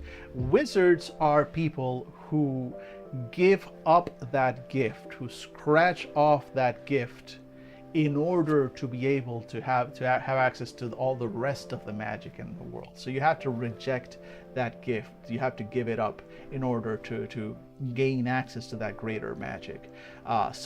This feels a lot like this. Like, you must always give up something when you cast a spell. You're addicted to casting spells. Like, there is a sacrifice element to it. So I'm digging that. I like that. With great power comes great sacrifice, kind of. This can turn itself into a vicious cycle where they eat themselves alive. So most curate a sacrifice to appease their curse. This leads them to find homes in the broadest panoply of spaces, allowing them to make the right sacrifice when necessary. They influence these spaces to curate them to their exact specifications and, intentionally or not, endanger the unknowing humans who live nearby. People are likely to find themselves making deals with sorcerers regularly without any knowledge of what they're doing. Sorcerers happily use mortals as proxies for their sacrifices, manipulating the terms of their curse as much as possible to protect themselves. Their machinations tend to disrupt people's lives, bending spaces in place to fit their ideals and whims. Sorcerers are a varied bunch, but they invite deals and curses through their intentions and actions, and these often affect the places and people around them. A pop-up market where anything is available for the right price, and a law firm where the solicitors claim they can get a client off any charge if they do them a favor later, both signify sorcerer influence. The hippie commune that promises insight into other worlds to anyone who joins them. The networking event where fresh-faced executives start off knowing nobody and end up knowing everybody. And the illegal bookies where jaded souls can place a bet on anything at all are examples of locales where sorcerers hold dominion. I like that. And tell me if I'm the only one that feels this. Demon, not the Descent. Yeah, Demon the Ascension. Demon the Descent, which is the God Machine one. Yeah. Yeah, because it was Demon the Fallen and then Demon the Descent. So Demon the Descent, which is the one that's tied to the God Machine stuff, This smells of that, making deals with mortals as effectively as sacrifices. In Demon, you would make a deal with a mortal, they would gain something in return, and in exchange you get part of that mortal's identity, something they're selling a little bit of their soul or their entire soul in exchange for something, and usually you can use that as cover and whatnot, right? Making deals seems to have prominence with Curseborne. Interesting. I like that. Various lineages have okay, really cool, because I liked that was one of those aspects, one of those concepts of Demon that I didn't get to play with as much as I wanted when we ran those games for Fandible. But I did like that concept that you're making deals with mortals in order to in that case it was to hide. In this case it's basically like you're getting mortals to pay the price, pay the sacrifices for your power. That's really interesting. I really like that approach and that whole deal making thing. I like that. I like that. Apparently it's spread all over the place. So I'm looking forward to finding out more about that. Thanks for the heads up there. I'm excited. All right, let's go to the next one. Phantasms. Okay, so we've got the dead, who are technically ghosts. They are technically ghosts, but they are so much more than simple phantasms, which I am sure that the actual phantasm lineage finds rude wording. They're like, no, phantasms are so much more than simple dead. Excuse me. But anyway, I'm just starting beef between the two lineages for no reason. No, one reason: their wording. Phantasms, probably the most common type of supernatural, even more so than accursed, are Oh, wait. Okay. So never mind. Okay, so phantasms are not accursed. This is why I need to shut up and read, because I just start talking, and then I immediately, the next sentence, it is shown that I'm an idiot. Fun. Probably the most common type of supernatural, even more so than accursed, are phantasms. This term is a catch-all for any corporeal entity, whether they're restless ghosts, nature spirits given sentience, or an atrocity's living echoes. While not every person who dies creates a ghost, the curses of the world leave many people with regrets and unfinished business at death. Their remains are restless ghosts who only know their personal desires. Spirits run the gamut of sentient nature, awakened elements, and curses given life with malicious intent. These act similarly to ghosts, but often do not have purpose or desires beyond survival. Finally, when someone does something terrible, something so unspeakably horrible, the echoes of that act leave an imprint on the world. This happens regardless of involvement of the curses in the event. Mundane people are just as capable of insanely horrible acts as any kind of curse. Those echoes have a semblance of life, even if none of the people involved are left behind as ghosts. Again, JJK influences on this. I like that. Phantasm's ubiquitous presence has made a mark on the world in a way that no other supernatural has. Phantasms are common enough that they've entered the public consciousness as phenomena to avoid, exploit, or study depending on one's fears, peccadillos, and fascinations. People accept phantasms are real, or at least accept that other people accept them as real, even if they don't believe they are. Even the most skeptical person has a story about a spooky place that they went to that gave them chills. Everyone has a friend who lived in a haunted house once, or who met a ghost. Ghost hunting shows are some of the most popular media on television, past reality TV. They're common enough that most people can name a handful of haunted sites in their cities. Few phantasms want to be the subject of some mortal's curiosity, summoning, interrogation, and attempts at exorcism, so their reactions tend towards the hostile. Depending on the phantasm, they're aware that there's no other fate for them beyond this existence, or if there is, no phantasms out there claim to have visited and returned. So they make the best of a squalid situation. That means either accepting a person into their home or driving inquiring humans away. People who choose to live in a phantasm's abode and show them respect often find living alongside them easy and often barely even recognize the phantasm is there. Disruptive people are subjected to a combination of nightmares, telekinesis, mental suggestion, or possession to scare them away. Before we keep going, this seems to also be a follow-through on... Chronicles of Darkness had a big focus on ghosts. There was a lot about spirits and ghosts in Chronicles of Darkness that I felt went unappreciated because you focus so much on the actual splats themselves. but like base Chronicles of Darkness, especially if you were playing as a mortal, ghosts are like they're the bread to your butter. There was just a lot about ghosts and different noumena and ghostly powers and ghostly abilities and a lot of systems around that I think didn't really get used a lot, which is a goddamn shame. So I'm curious if they're trying that again with Curseborne. It sounds like it. Maybe they are. Let's see what they do with that. Some phantasms may take a more brutal approach. They may make their domains drip of blood or turn them into psychic labyrinths. Hell yeah, psychic labyrinths, my favorite kind of labyrinth. They invite more fiendish supernaturals to occupy or protect them. They're at ease with murdering the living and then capturing their spiritual remains to form a collective of phantasms. Phantasms appear in everything from novels, video games, and movies, more being based on fragments of true stories and not, to low-budget docuseries, popular on streaming sites, and shorts on social media. Everyone's seen that one Greatest Enigmas episode where those naive film students went stumbling around a cave in a caved-in mine and ended up losing their lives one by one, some through their own idiocy, others because the phantasms of the dead miners just wanted to be left in peace. Being supernatural doesn't create kinship between the accursed and these half-formed beings, however. Many phantasms know enough about the accursed, especially those arrogant fuckers who call themselves the dead. Aha! Aha! I didn't invent the beef. The beef is there. It's not subtext, it's text. To alternate between fearing and hating them. But what the accursed know, what allows them to parlay with phantasms and sometimes even make their haunted dwellings a shared sanctuary, is how to serve a phantasm's needs, whether it's by feeding them hapless bloggers, ensuring nobody fucks with them, or just providing relics and curios that the phantasms value. So pet ghosts are a part of this game. Sold. Yes. Phantasms are an inescapable part of the accursed world. They'll never move on naturally, they burn with bitterness, and many are simply too disjointed to do much more than terrorize those who get too close. Some are sentient enough to make deals with, but they'll always look for a way to screw over the broker in hyper-focused, resentful ways. Supernaturals and the mundane alike must coexist in an uneasy relationship with these beings, or destroy them. The latter being a task so unwieldy and daunting that only the foolish take up such a crusade. Cool. I love it. Spooks, ghosts, goblins, let's go.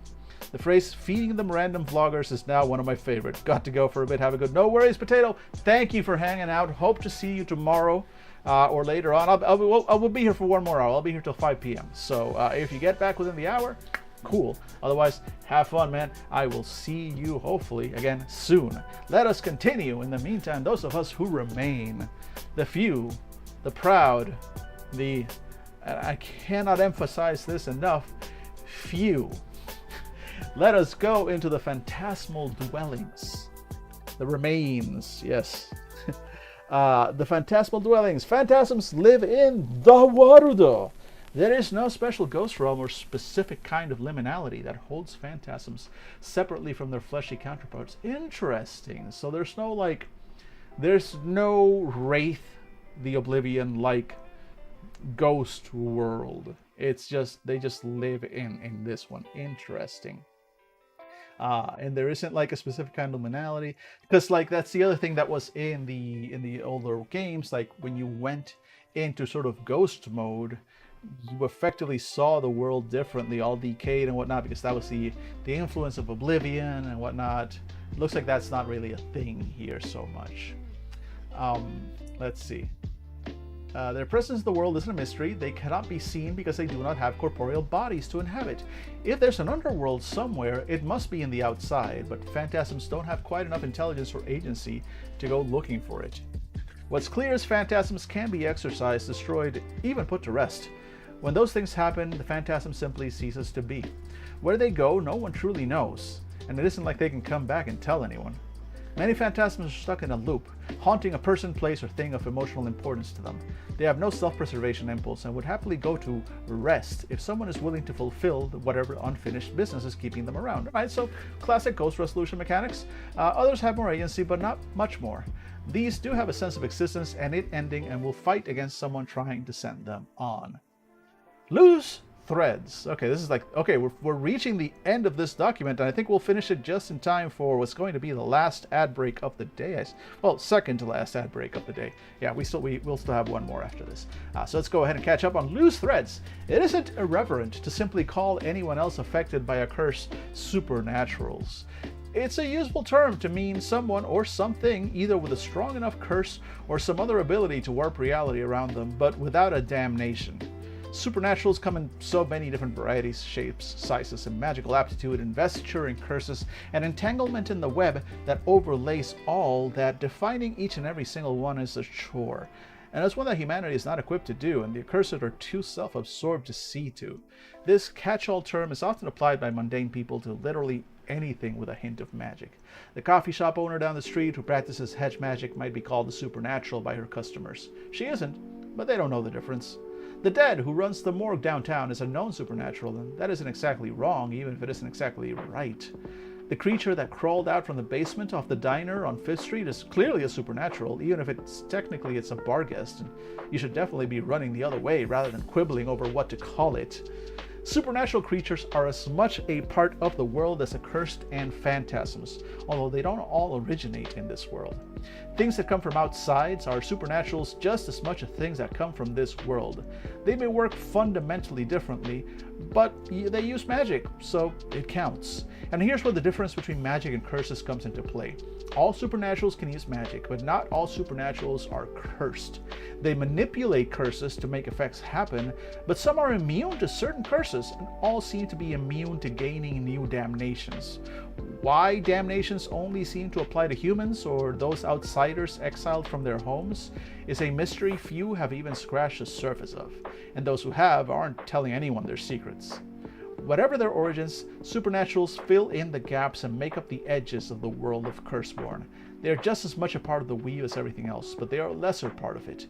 They are the predictable summer afternoon rainstorm or the knotted off ends of the weave, a part of the whole, but not the parts that define the world itself. Accursed interact with supernaturals with some regularity, but many could go days, weeks, or even years without any interaction. If they are causing trouble, it might be up to a single family to deal with the local imps to suss out the bad actor. If they have wares, maybe 2 or 3 individuals might want what they're selling. If they own businesses, then the primal whose territory is nearby might stop there. If they own businesses, then the primal whose territory is nearby might stop in nightly on patrol just to keep tabs. Everyone else passes them by unnoticed, and even the people who live and work alongside them may not realize the enormous woman who works as a butcher is a giant in disguise, or the eerily accurate psychic in the tiny shop downtown is a selkie. And if they do realize, no one believes them if they try to talk about it anyway. Right, we made it! The very first draft document. Draft Manuscript Part 1, World of Curseborne, we did it, which means we get to open 2A. We're going to be talking about the dead. Look at that art. Lovely, beautiful, cannot wait. And that's exactly what we're going to do, you guessed it, right after these messages, because it is time. I'll be right back, folks.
Ah, right. We are back. Or I certainly hope we are. Yes, we are. Okay, cool.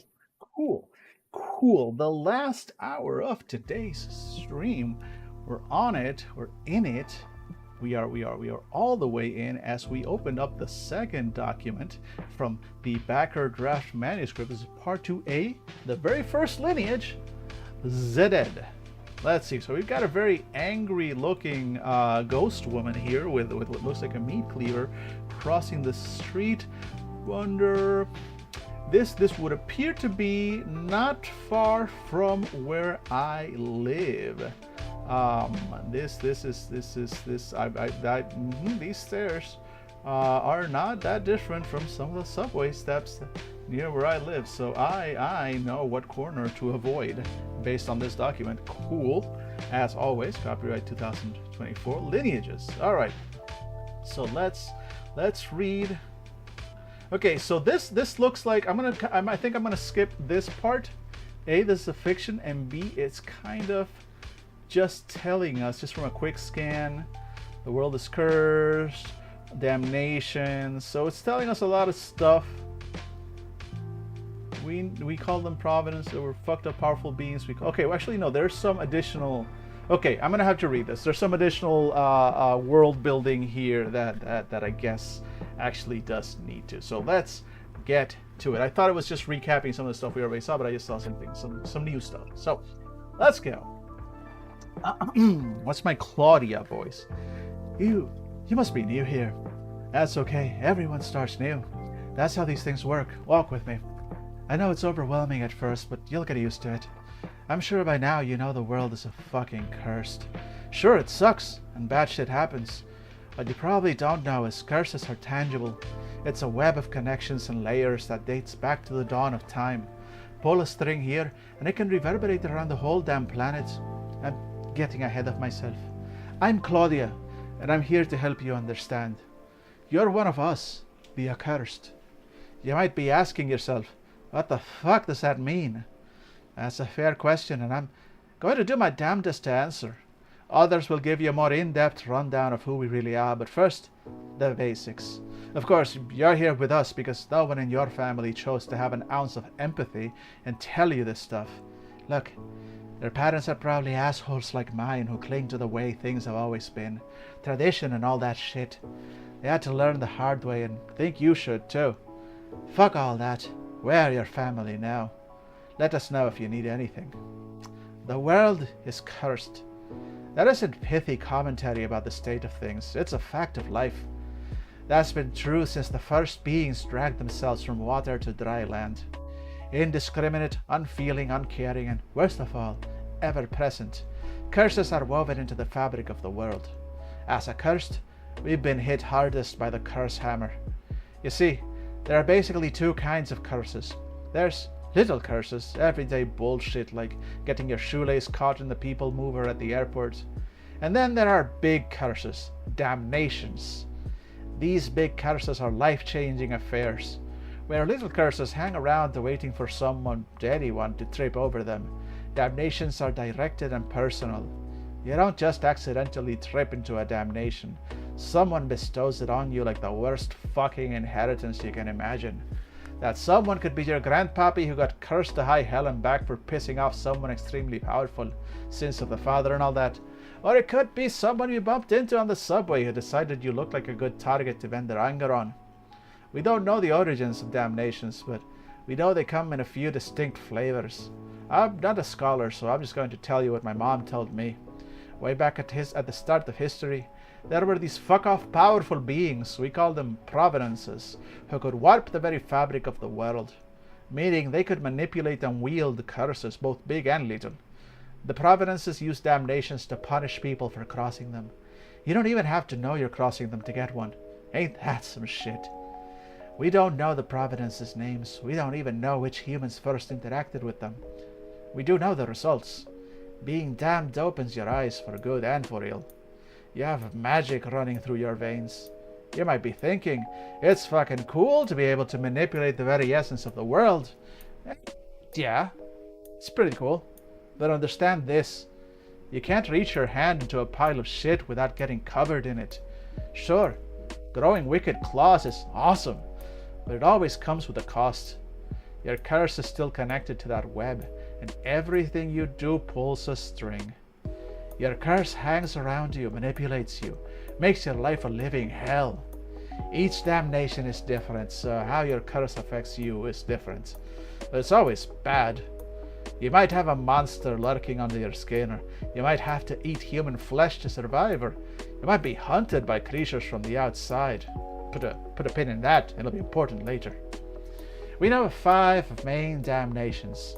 They spread like wildfire because if you've been cursed, you can now pass that bullshit along. That's where the accursed come in. Each damnation leads to a different lineage. Don't get me started on the archaic terminology we still use for this stuff, because that implies blood relations, and that's not always the case. It's the best I've got. As far as I know, there's 5 broad categories of accursed: outcasts, dead, primal, sorcerers, and hungry. You've got a family of like-minded individuals who share the same damnation. Maybe they got together because of shared interests, relationships, or maybe they were an actual family. Sometimes families are a political affair. Someone got a damnation and decided they didn't vibe with the rest of the lineage, or maybe didn't even know about them, and fucked off to do their own thing. You need to be pretty powerful to do that, so people respected the decision. At this point, the families feel fairly set, so if you're new, you're likely born into one, or forced to choose. So, that's who you are. There's more to this world than just the accursed. Hell, there's more to this world than just this world. Let's start from the outside in. That's so fucking funny. Outsiders are realms that literally exist outside the world. There's a ton of them, and they're connected to our world in weird fucking ways. Sometimes it's a portal, a door hidden in the back of a cave. Sometimes it's a whole ass building. Normal people can't accidentally pass through these connections, but if you can manipulate the fabric of the world, you can find your way through. Like all doors, they open both ways. The things on the other side can open them and come through. Then there's liminalities. These are parts of our world that have been so cursed, warped, twisted, and changed that they aren't mundane anymore. Some of them are at the edges of the world where an outside just touches and too many things have come through the door. Others are just spooky spots where one too many curses have congregated over time. All liminalities are noticeably weird, but some are more dangerous than others. Dangerous being a relative term. All sorts of things are dangerous if you aren't equipped to deal with them. For the accursed, few liminalities are truly dangerous, but for normal people, every liminality is a trap waiting to be sprung. This brings me to supernaturals. Besides us, the accursed, there are plenty of other supernaturals out there. You got your goblins, your selkies, your oni, your devils, zombies, fairies, gremlins, elementals, cryptids. The list goes on and often repeats itself in different languages. Where do they come from? Don't know. Personally, I think everything came from some outside, even people. But honestly, they're here to stay, so who cares? Maybe all those things are just a curse to have damnations so different from our own that we can't recognize them as such. Maybe we're the only poor fuckers who ever pissed off a Providence and everyone else was smart enough to watch their steps. Who knows? You know who knows? They do. And they aren't talking. If it always seems like you're one step behind everyone else, it's because you are. Your family doesn't want you to know the whole truth because that might give you some inkling of how to break your damned curse. And then what leverage would they have over you? Another thing about being a curse is that you've got enemies. Power attacks power, and plenty of people want yours, either to take it from you or use you for it. Those supernaturals aren't all friends, and they won't hesitate to let you know. In fact, I wouldn't even trust other accursed unless you've known them for a while. Also, outsides have powerful beings inside them that might as well be gods. Maybe they're providences, maybe they hold the realm together. Hell, maybe they are gods. They have minions who slither into our world, archons. That's the name us outcasts give them, and since they're literally trying to lord over us, everyone calls them that too. Our world has its own powerful beings called the Fae. Well, we did. Now they're all gone. Where are the Fae now? Thanks for asking. Maybe dead, maybe in hiding. We see their influence in the world still, but sorcerers tell us they haven't been around for a long ass time. You best hope that's true, because the stories say there's some nasty pieces of work. Then there are the normal people. Most people are dealing with their own shit to pay too attention. Most people are dealing with their own shit to pay attention to supernatural things going on around them. But sometimes someone gets a bug up their ass and decides to act. If they're alone, they're mostly an annoyance, but sometimes they group up and that can get dangerous. That's it. I mean, no, it's not everything, but it's enough to prepare you. I'm sure you still have questions. I don't have all the answers. We can find out together, though. To layout. Okay, this is just a note. This is just a note to the layout. Full page image is separated. Yeah, exactly. All right, we are now with our full sort of recap, intro fiction recap, which I did a lovely job acting out. You're welcome. We're gonna read about the dead. We've got some more. We've got some more fiction. We got some past. All right, do we want to read the fiction? I think we do. Want to read this whole. We want to meet Sam. So let's meet Sam. What is my Sam voice? I gotta think on a Sam voice. Oh, give me a second. There we go. All right. Could you maybe just? There we go. Cool. Okay, let's see if that works. Hydrate.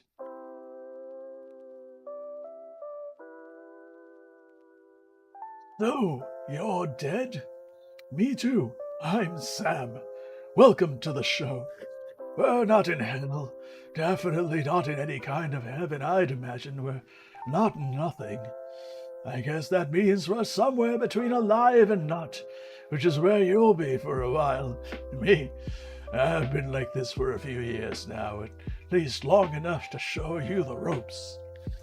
I'm going to start with the big picture because I think that's what works best in this case. You died and didn't pass on. Instead, you're stuck in your body, puppeting it around like a bloody marionette. You are, at the very core, a ghost. Not like those other incorporeal sods who don't have a mind of their own and go on repeat for ages. No. You've still got all your faculties and even your body in a weird way. You can leave your body behind if you want. I wouldn't suggest doing that for too long, because something might happen to it, and then you're left scrambling to find a new one. More on that later, though. Oh, how did this happen? Well, more than likely, someone you met cursed you. I know, that's a shit answer, but it's what happens. I take a stab and say it's likely someone dear to you, maybe a family member or a co-worker. These things tend to be more intimate than people think. You know, just know, you can also pass this shit on to someone. If you're one of those revenge types, you can eventually get yours. Now that you're dead, if you play it right, you could be around forever. You can try and hold on to that original body of yours as long as you like. It won't decay or age now that you're dead, but it also won't heal naturally or fix itself, so be careful with it. If you really need another, I'm sure you can find one, but the ethical quandaries surrounding that get pretty dodgy. You'll note that most families don't agree and have drawn firm lines on how one goes about it. Anyway, this curse, however long it's been around... Sorry, just checking messages real quick. There we go. Anyway, this curse, however long it's been around, came about because someone tried to fuck over a providence. The story goes that there was a league of utter bastards who affronted the providence by trying to trick it into granting them eternal life. If you ever meet one of those fuckers, they'll probably say they asked nicely and don't deserve their due. I'm sure you can imagine they are great dinner guests and have nothing but fun stories about the good old times. They got their eternities, in a sense. It struck them down and bound them to their bodies like Prometheus to his bloody rock. On top of that, they were governed by their basest urges, the ones that drove them to this unutterable sin in the first place. Don't give in and go bats instead. So they indulged, and that led them to cursing others, and now, well, here we are. Our existences are anything but stagnant. We might be dead, but we're the life of the party. We're hellishly impulsive, and we sure know how to have a good time, whether it's taking down the murderer who killed one of us in life, or getting higher than you ever imagined while you were still breathing. Don't get it twisted. Being cursed to be stuck haunting your body forever is a drag, but we make the most of it. Unfortunately, we still have those impulses our predecessors had. That's part of our curse too. To help curb our ghastly impulses, we form families. Some contain dead with actual blood ties to each other, but most are governed by our emotional drives. Families bring solidarity, purpose, and hierarchy. That's a party if you play it right, and being part of a family means you've got an invitation list readily available. Make friends and find ways to help each other. Just watch out for the ones who get angry if you don't play by the rules. All right. I like that. I like Sam. Sam's a big fan.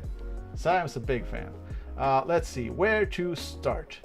Unlike the dead, we can't just animate this book and make it flip instantly to whatever you want to read. Instead, we must pick an order to present the material in it. This section opens up with Sam's introduction on who the dead are, which you saw, then presents all the pertinent information for playing a dead character. If you're looking for a specific section of this material, use this reference to view. So, cool. Sub-table of contents.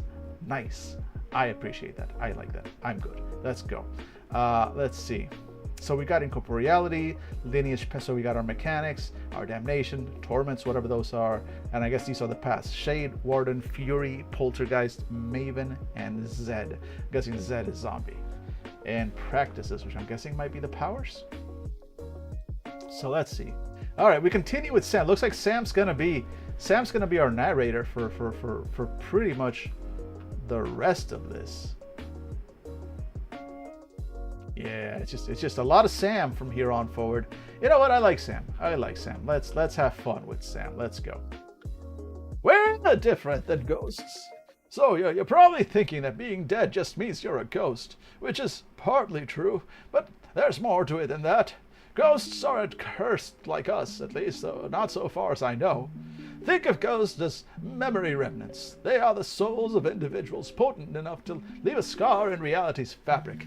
They do have emotional resonances and can manifest in ways that look similar to the things we do, which can get us in trouble sometimes. When living people think of ghosts, they think of the spirit with unfinished business. The person so traumatized by their death that they keep reliving it, or the person so consumed with hatred that they'll visit it on the next poor bastard who moves into their shitty, crumbling mansion. What's funny is that half the time those people are experiencing dead acting on their urges. I've been known to pop in front of a thermal camera a time or two to get a rise out of ghost hunters. Anyway, most ghosts are pretty simple.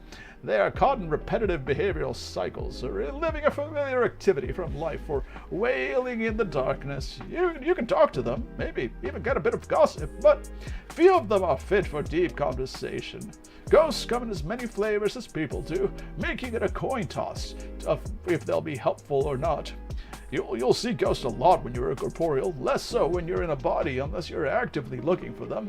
They like to haunt places they know well, either where they lived or sometimes where they died. You see them a lot more in older cities or places with a gory history. Some of us take it upon ourselves to look after them, or at least try to keep the worst ones from freaking people out. Only the Zed's family makes a concerted effort at settling ghost business to help them move on, though. We don't know if ghosts are thinking, sapient entities, and that's a philosophical conversation I don't feel like having right now. Just know that you'll end up dealing with a ghost sooner or later, so you might as well get used to the idea of it, lest the necromancers make a fool of you. You know what? I don't think I can keep up Sam's voice for the rest of this chapter, so I'm just going to read in my regular voice. You know what? Sorry. If you want me to bring back Sam voice, throw money at me. That's what I'll do. I'll perform for cash. That's what I'm gonna do. I'll perform for cash. Throw money at me and I'll keep doing Sam voice. Until then, hydrate. I could feel myself losing Sam voice. Speaking of necromancers, we call anyone with a penchant for talking to or dealing with ghosts a necromancer. Many dead are necromancers. You're natural at it. But we aren't the only ones who deal with ghosts. You'll also find necromancers among the sorcerers, and some normies who have learned how to fuck around with things beyond their control. You may even run across some other supernatural who has some ghosting ability. Anyone who can mess with a ghost can fuck you up if you happen to be incorporeal. Most dead wouldn't dare to treat one of us like a simple ghost, but other necromancers aren't always so pragmatic. But don't worry, you have far more at your disposal than a few parlor tricks to deal with any bastard that tries any funny business. Necromancers aren't our biggest concern anyway. Most people who know enough about ghosts immediately recognize that the dead are vastly different. It's the ones who don't know enough that are the problem. I call them ghost hunters, others call them exorcists. They barely even know that ghosts exist, but they are intent on ridding the world of them, and often catch dead in the crossfire. It isn't like they are hard to deal with, but when you've got a pack of blinkered ghost hunters casing your home, it can get annoying real fast. So, what are we? Imagine eating your favorite food every single day, breakfast, lunch, and dinner. It's the same every time. You can't eat anything else. Sure, you may still love that food after a year, but you start to crave something else. Every time you get to eat something that isn't this food, it's an overwhelming sensation. Okay, so now convert that to emotions. We feel emotions just like we did when we were alive, but now we crave something else, something more. The dead have these urges to chase a high, to get that level of overwhelming sensation that comes from experiencing something outside the ordinary. Everything in our existence centers around dealing with and fulfilling these urges. Because of this, we have a unique perspective on emotions and how to evoke them. In some ways, it's a good thing because it gives us a place in a cursed society. We're always chasing that high, and the best way to do it is to surround ourselves with others. I mentioned bad guys earlier. Well, we're not cape-wearing superheroes, but it's one of the ways some of us channel our urges into something worthwhile. What better way to vent your need for vengeance or terror than to take it out on a bunch of life-destroying scumbags?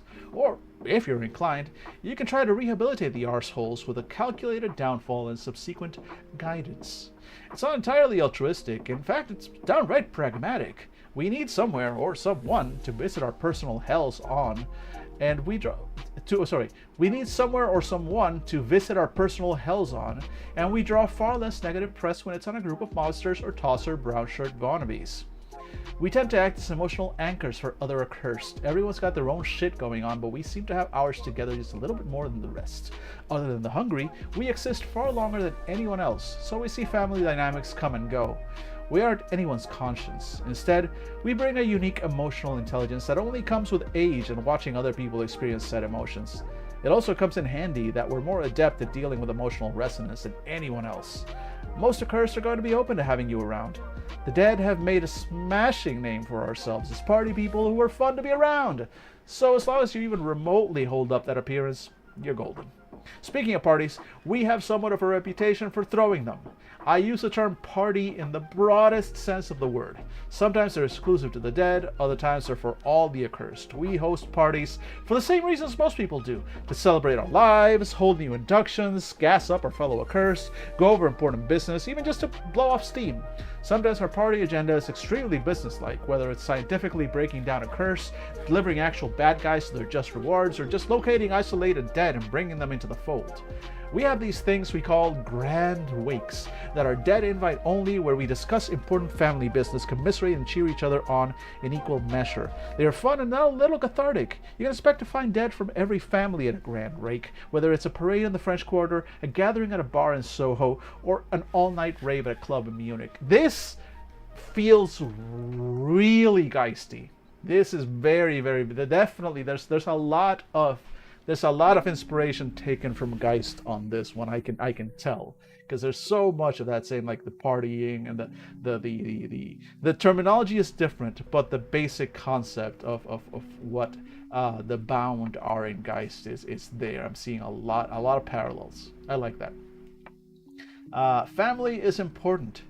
One of the only ways you can exist for hundreds of years and not lose yourself to your base urges is by building something. One of the first things we as dead constructed was our society. I'm increasingly persuaded our families formed because the blokes who first got fucked over realized that without structure, they'd become ghosts howling into the dark beyond, or at the very least, utterly unsympathetic to mortals, our fellow accursed, and their myriad plights.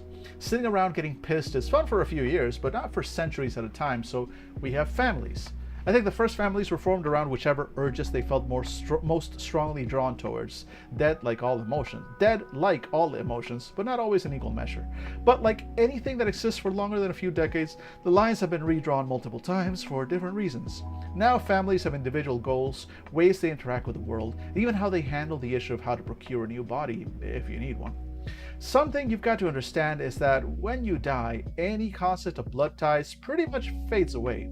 Sure, you get some dead families claiming that they all descend from the same old arsehole. That's like me saying I should have been the next Holy Roman Emperor because when I was alive I shared DNA with Charlemagne. You might not even have the same body anymore, so we end up caring less about who you were in your previous life and more about who you are now. Our curses unite us. Because most don't share blood relations, you could really join any dead family you wanted. In practice, dead end up joining whichever family found them first, or were there when they first reawakened. Sometimes it's a good fit, other times you end up wishing you were with anyone else. Sometimes a family has a membership requirement, but it's not like you get to shop around before making a choice. The poltergeists ask you to sign a confidentiality agreement, and the mavens put people through a series of trials. Either way, you aren't likely to go door to door and find out what all the requirements are like you're doing some fucking pledge week. If you're lucky, your family is going to be your support network. Of course, they'll make some ridiculous demands of you at times, but most of the time, they have your best interest in mind. Just like the living, not all dead family members get along. Even the most functional family doesn't get along all the time. And with as many dead inhabiting these families, we've got some serious dysfunctional bullshit going on. That brings me to my next point. Friends are just as important. Okay, now we're going to talk about the other outcasts real quick. But before we do that, folks, ladies and gentlemen, we have the last ad break of the show. It is very close to, it is 4:30. Next ad break starts in a couple of minutes, so I'm just going to go ahead and kick it off now.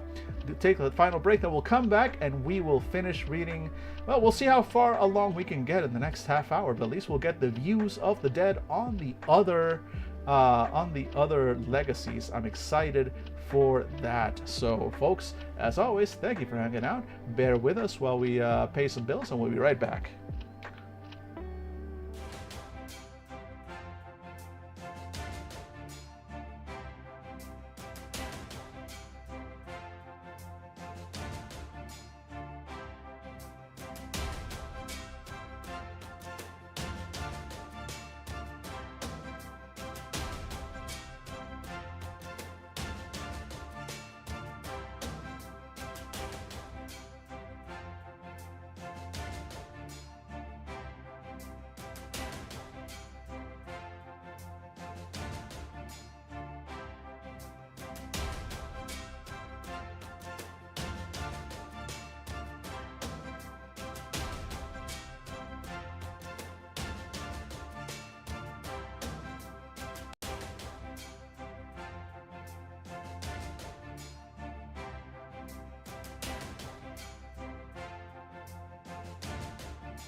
And we're back, and hey, welcome back, Potato. Hey, buddy, how you doing? You see the similarities to Geist of Sin Eaters greatly as well. It kind of did. You were playing more as said Geist inhabiting a Mitsu too. Yeah, no, definitely. Like, there are similarities, but it's not exactly Geist, right? It's not you're a human and there is this weird ghost spirit hybrid, and you've made a deal and you're bound to them. Like, that's completely separate concept. You are you are the Geist. You are the actual spirit inhabiting the flesh body. There isn't like a separate soul. So yeah, no, it's still you, but cursed, right? So no, I dig that. Also, welcome back, friend. You came in just at the right time for the end of the stream. So here we go. Let's see what the dead think about the other accursed. You can certainly make friends among the living. Accursed or not, I suggest you do, because only hanging around with other immortal beings can give you a fucked up sense of perspective. Everyone needs mates, even if you're not the outgoing type. You're welcome to find them wherever you want, but I'll give you my take on who to buddy up to. First, let's talk about the hungry, who are like us in a lot of ways. They're not quite dead, and they live a long time, which means they'll be around to commiserate with long after everyone else is gone. Unfortunately, that also means if you piss one off, you'll have an eternal rival. They have what I'll refer to as eclectic diets. When they indulge their appetites, they create waves of emotional resonance. It ranges wildly. Sometimes you get fear and disgust, other times it's horny and visceral. Either way, we often make arrangements where we bring in a person, and both of us get something out of it. Don't let one suck on you, though. Remember how I said your body doesn't heal? Yeah, if they take all your blood, it's just gone. Unless someone can do some magic on you. Beyond that, they have brilliant societal structures that would make the stodgiest Zed cream his pants. You could learn a thing or two from that.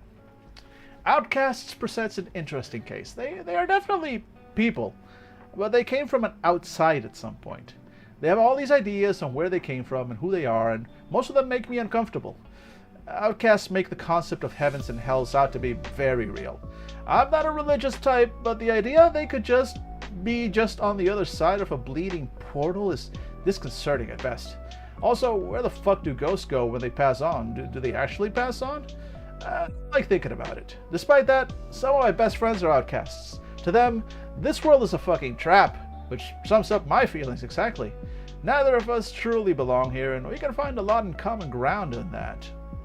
Sorcerers? Well, those are great to have around. Fun to party with, great with magic.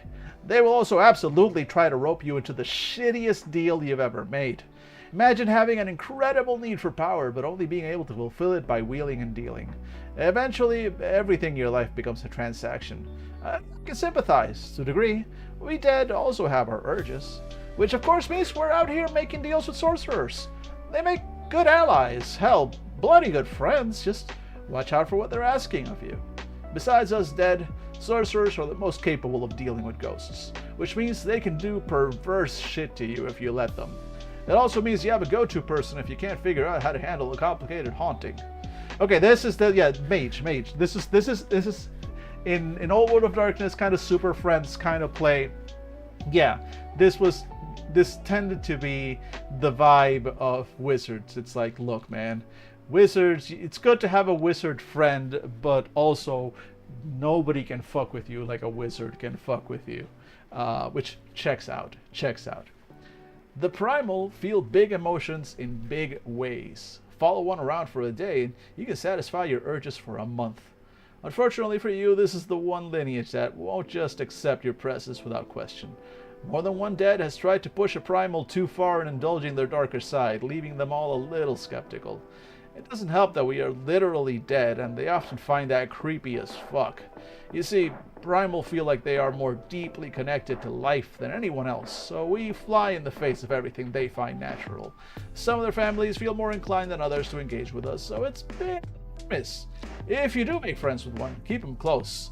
Those blokes are stronger than us and are loyal to a fault. Don't think I'm going to leave out talking about other dead.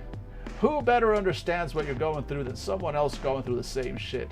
You may be thinking, of course I'll be friends with my family. Not saying you won't be, but it's less common than you think. Your family is your family, and that holds a different place in friendship. I found it's easier to get on with dead from other families. We complement each other without competing urges. It's magical to watch and experience dead comfort someone new to this existence. Downright heartening to see new love forming between old souls. There's a certain truth to relationships among the dead, driven by an ability to see beyond our painful urges, a desire for warmth and care, and a need to feel a part of something greater than our curses. I've seen age-old rivalries between dead as well. Even those relationships have a certain beauty to them. Everyone benefits when a bout of one-upmanship creates increasingly more elaborate parties from two aggrieved hosts. Other accursed aren't the only ones you'll be making friends with. They're probably going to be the ones you spend the most of your time with, though. Let's be frank, your situation makes it a little difficult to get on with normies. There aren't those out there that are happy to have a dead guy hanging around, though, even if they don't really know what you are. I have a friend in Kensington who has more money than God. Being bored with a lot of money led her to dabble in some necromancy. She happily funds a lot of my ventures as long as I bring her some juicy details on ghosts in the city. There's Father Lester, who fancies himself an exorcist. Somehow I've convinced him that the dead are not ghosts, and he gives me insight into the ghost hunting community. A good thing, too, because having a heads up on that kind of stuff's important. Dr. Kellner, down at St. Thomas's Hospital, has a thing for excess. I bring them to all the posh parties, and they let me into the morgue. No questions asked. Then there are the ghosts. Most ghosts are just wailing twats without a thought in their heads. Some of them are a little more put together, allowing them to talk and even hold a halfway decent conversation. You might find yourself drawn to their plight. Helping ghosts is a good way to spend your time, in my humble opinion. Sometimes you can forge a bond with them and they'll help you back. That isn't what I do it, though. I just feel a little sorry for them. Or maybe it's that I feel sorry for myself. Which brings me to our damnation. I know I've talked a little bit about the damnation, but you probably need more context about it, what it really is, and how it's going to affect you from now on. You're dead in all the ways that matter to the world around you. Your family knows you die. Your work probably sent them a piddling flower arrangement and some sad condolences. There's probably a picture in the press of you on your best day with a little blurb about your survivors and all that. You even been buried and had to dig your way out of a sodden grave. You don't exist to them anymore, and you can't go home. Hey, Afreitas, hey, how you doing? Oh boy, pottery wheel rules on this one. This is well, first of all, welcome in, buddy, welcome in. You came in as the stream is ending, because we're going to be finishing up in about 20-25 minutes, but you know what, you're welcome to hang out. We are looking at the draft manuscripts for Curseborne. You can see on screen there is a game that is on Kickstarter right now, tabletop RPG, and it is the spiritual successor in a way to the World of Darkness books, Vampire the Masquerade, Werewolf the Raging, or whatever it was, and all those books, and then the newer versions. It's from Onyx Path, who published and wrote the recent World of Darkness and Chronicles of Darkness stuff, but this is their own sort of take on that with their own system. The system is very similar to World of Darkness. It is D10s, skill plus attribute. Whatever your score is on their skill plus your score is an attribute, roll that many D10s. Successes are 8, 9s, or 10s. 10s are 2 hits. Add enhancements, compare your difficulty, subtract complications, determine final result. That's a system in a very quick nutshell. And so within that system, you can be one of several different kinds of supernaturals. Specifically, you can be one of 5 different lineages, which are the outcast dead, the hungry, the outcasts, the primals, and the sorcerers. And then there's ghosts and other stuff. And we are looking at the dead, who are basically, think The Crow, think zombies, but you can actually think the ones that are vampires are a different lineage. They're not the dead, they are the hungry. But yeah, we are looking at the dead, who are basically revenants coming back. There we go. I've caught you up fully on that. Boom. Not too shabby. Not too shabby. Let's see here. Where do we go? Our damnation. Okay, we got all this. Cool. Here we go. Thumbs up. Great. That's part 1. You pretty much have to start over from scratch. It's a blessing for some. It isn't as bad nowadays as it once was. Us dead stick together. And we're going to get you fixed up now that we found you. So that isn't our curse. It's just the beginning. Our curse is that you're dead and you have urges. Here you are, haunting your body. In effect, you're an incorporeal being with a mechanized flesh suit. This works as a double-edged sword. You can flit and spook your way through the world as a ghost would, but you can't interact with people or things that way without using magic. You can walk around like a normal person, but your body doesn't heal naturally on its own, and if you aren't careful, it could deteriorate on you. You won't die because of it, but it's damn inconvenient. Speaking of, you might be confused about if you can die. You're already dead, right? And if you're going to persist in a body or not, you've got two pretty grisly options for getting out of eternal life. The first is to go incorporeal so long that your urges take over. In that case, you're like one of those other ghosts out there. Worse even than that, because there's no putting you to rest.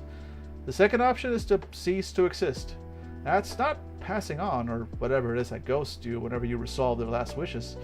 Get caught in your body as it's destroyed, or get yourself exorcised, and you'll just stop existing. Then there's urges. I don't know how to better describe what it is other than an urge. More than a fancy or a desire, it's a damn need. You feel it tugging at you like the event horizon of a sucking black hole of emotion. Some think it's because we lost everything that connected us to this world. But I'm sure it's part of our curse and thereby design. The urge is always with you. No matter how long ago you indulged, it whispers like an eternal voice saying, "You don't deserve to relax. You still got this to do." That is, by the way, fucking ADHD to just a T. Jesus Christ. Fucking come at me. Jeez. Sometimes it manifests as a mission with a clear objective. Other times, it's just that gnawing feeling. Sure, everyone has their favorite emotion, but it's how you evoke that emotion that matters. Your urge pushes you to act as well as feel. When you scare someone, protect them, guilt them, betray them, even kill them, you give in to your urge. It washes over you like a wave of warm light and a soft embrace. When it passes, you miss it deeply and want nothing more than to get it back. Don't worry, little addict. You'll figure out how to keep it up. If you don't, you suffer. Burning desire turns into compulsion. Compulsion turns into frothing inability to do anything else. My first month as dead, I couldn't wrap my head around the desire to terrify others. I holed myself up in an abandoned house for a while. That urge finally overcame me, and I went ballistic. I wish I could say I blacked out and don't remember it. If only curses were so forgiving. I scared a woman to death. I've heard that if you don't fulfill an urge for too long, there's no coming back from it. You just turn into an embodiment of that urge, which becomes everyone's fucking problem. Alright, so now we've got some systems. Now we're actually looking... Ooh, look at that. Look at that. There's some dots and scores. Holy shit. All of a sudden we're seeing game systems and mechanics. I don't know if I'm ready for this, but I guess I am. We've got less than 20 minutes in today's stream. Let's see, what time is it? Oh no, we've got 10 minutes in today's stream even. We've got 10 minutes before 5 in today's stream. I don't think... Let's see, can we look at something real quick? Let's go through... Let's look at these first couple of things, dead systems, being a ghost, and the undeath.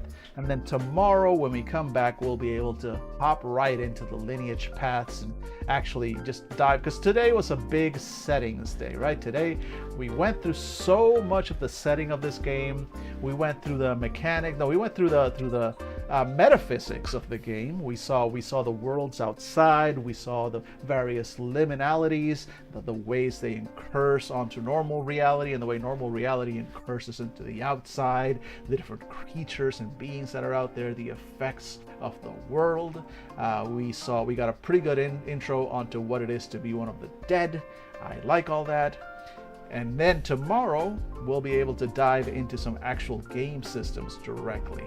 But before we do that, let's wrap up with just a little bit of these game systems, just to get a little taste of what's waiting for us tomorrow.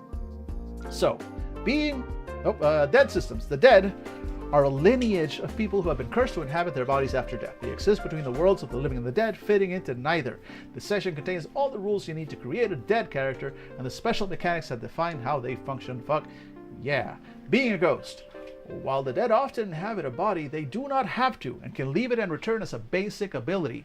A dead character can leave their body as a reflexive action by bleeding 1 curse die. Game. You gave me a very slight intro into the system.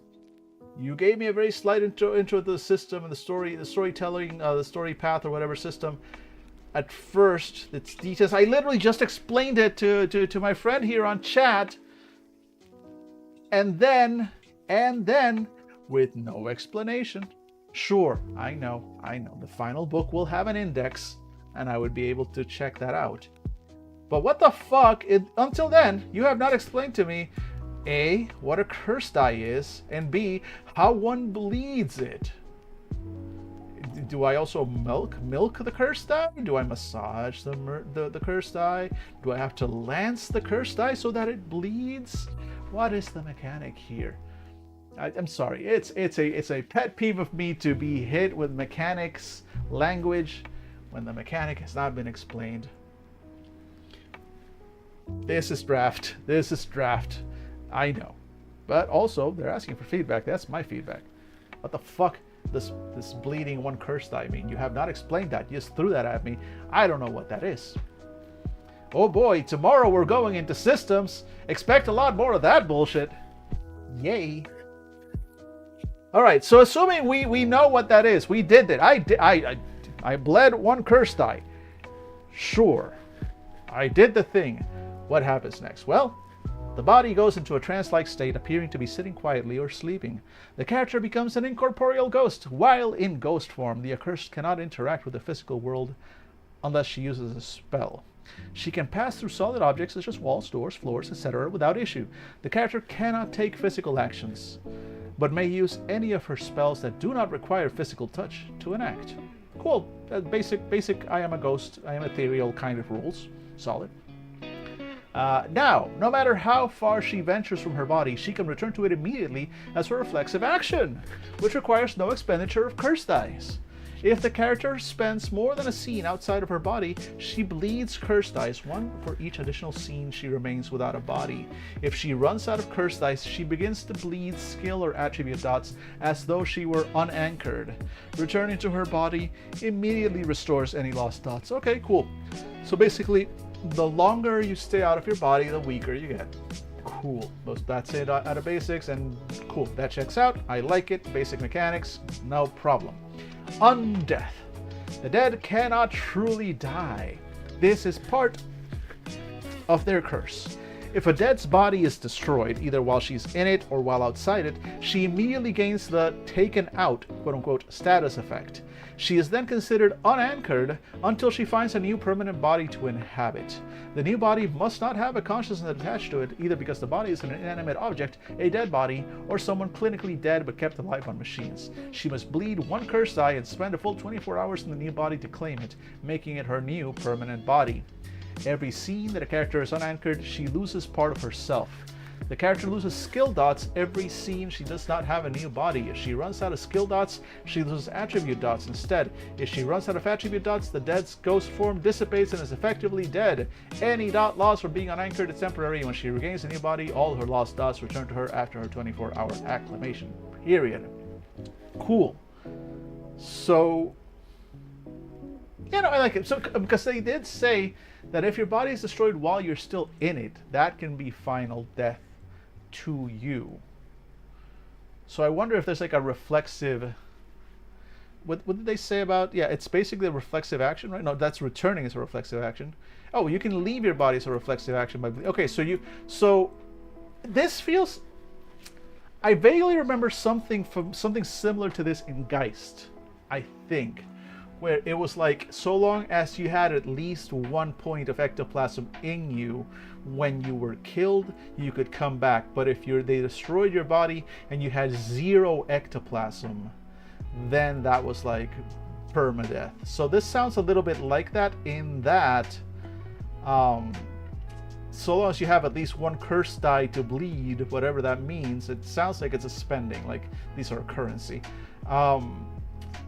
Then when your body's about to be destroyed, you can take a reflexive action, spend the die or bleed the die, the curse die, and pop out of the body before it gets destroyed, so you're still yourself. And now you have to go find a new body, and for every scene that passes you are unanchored, and blah blah blah blah. There's a countdown. Got it.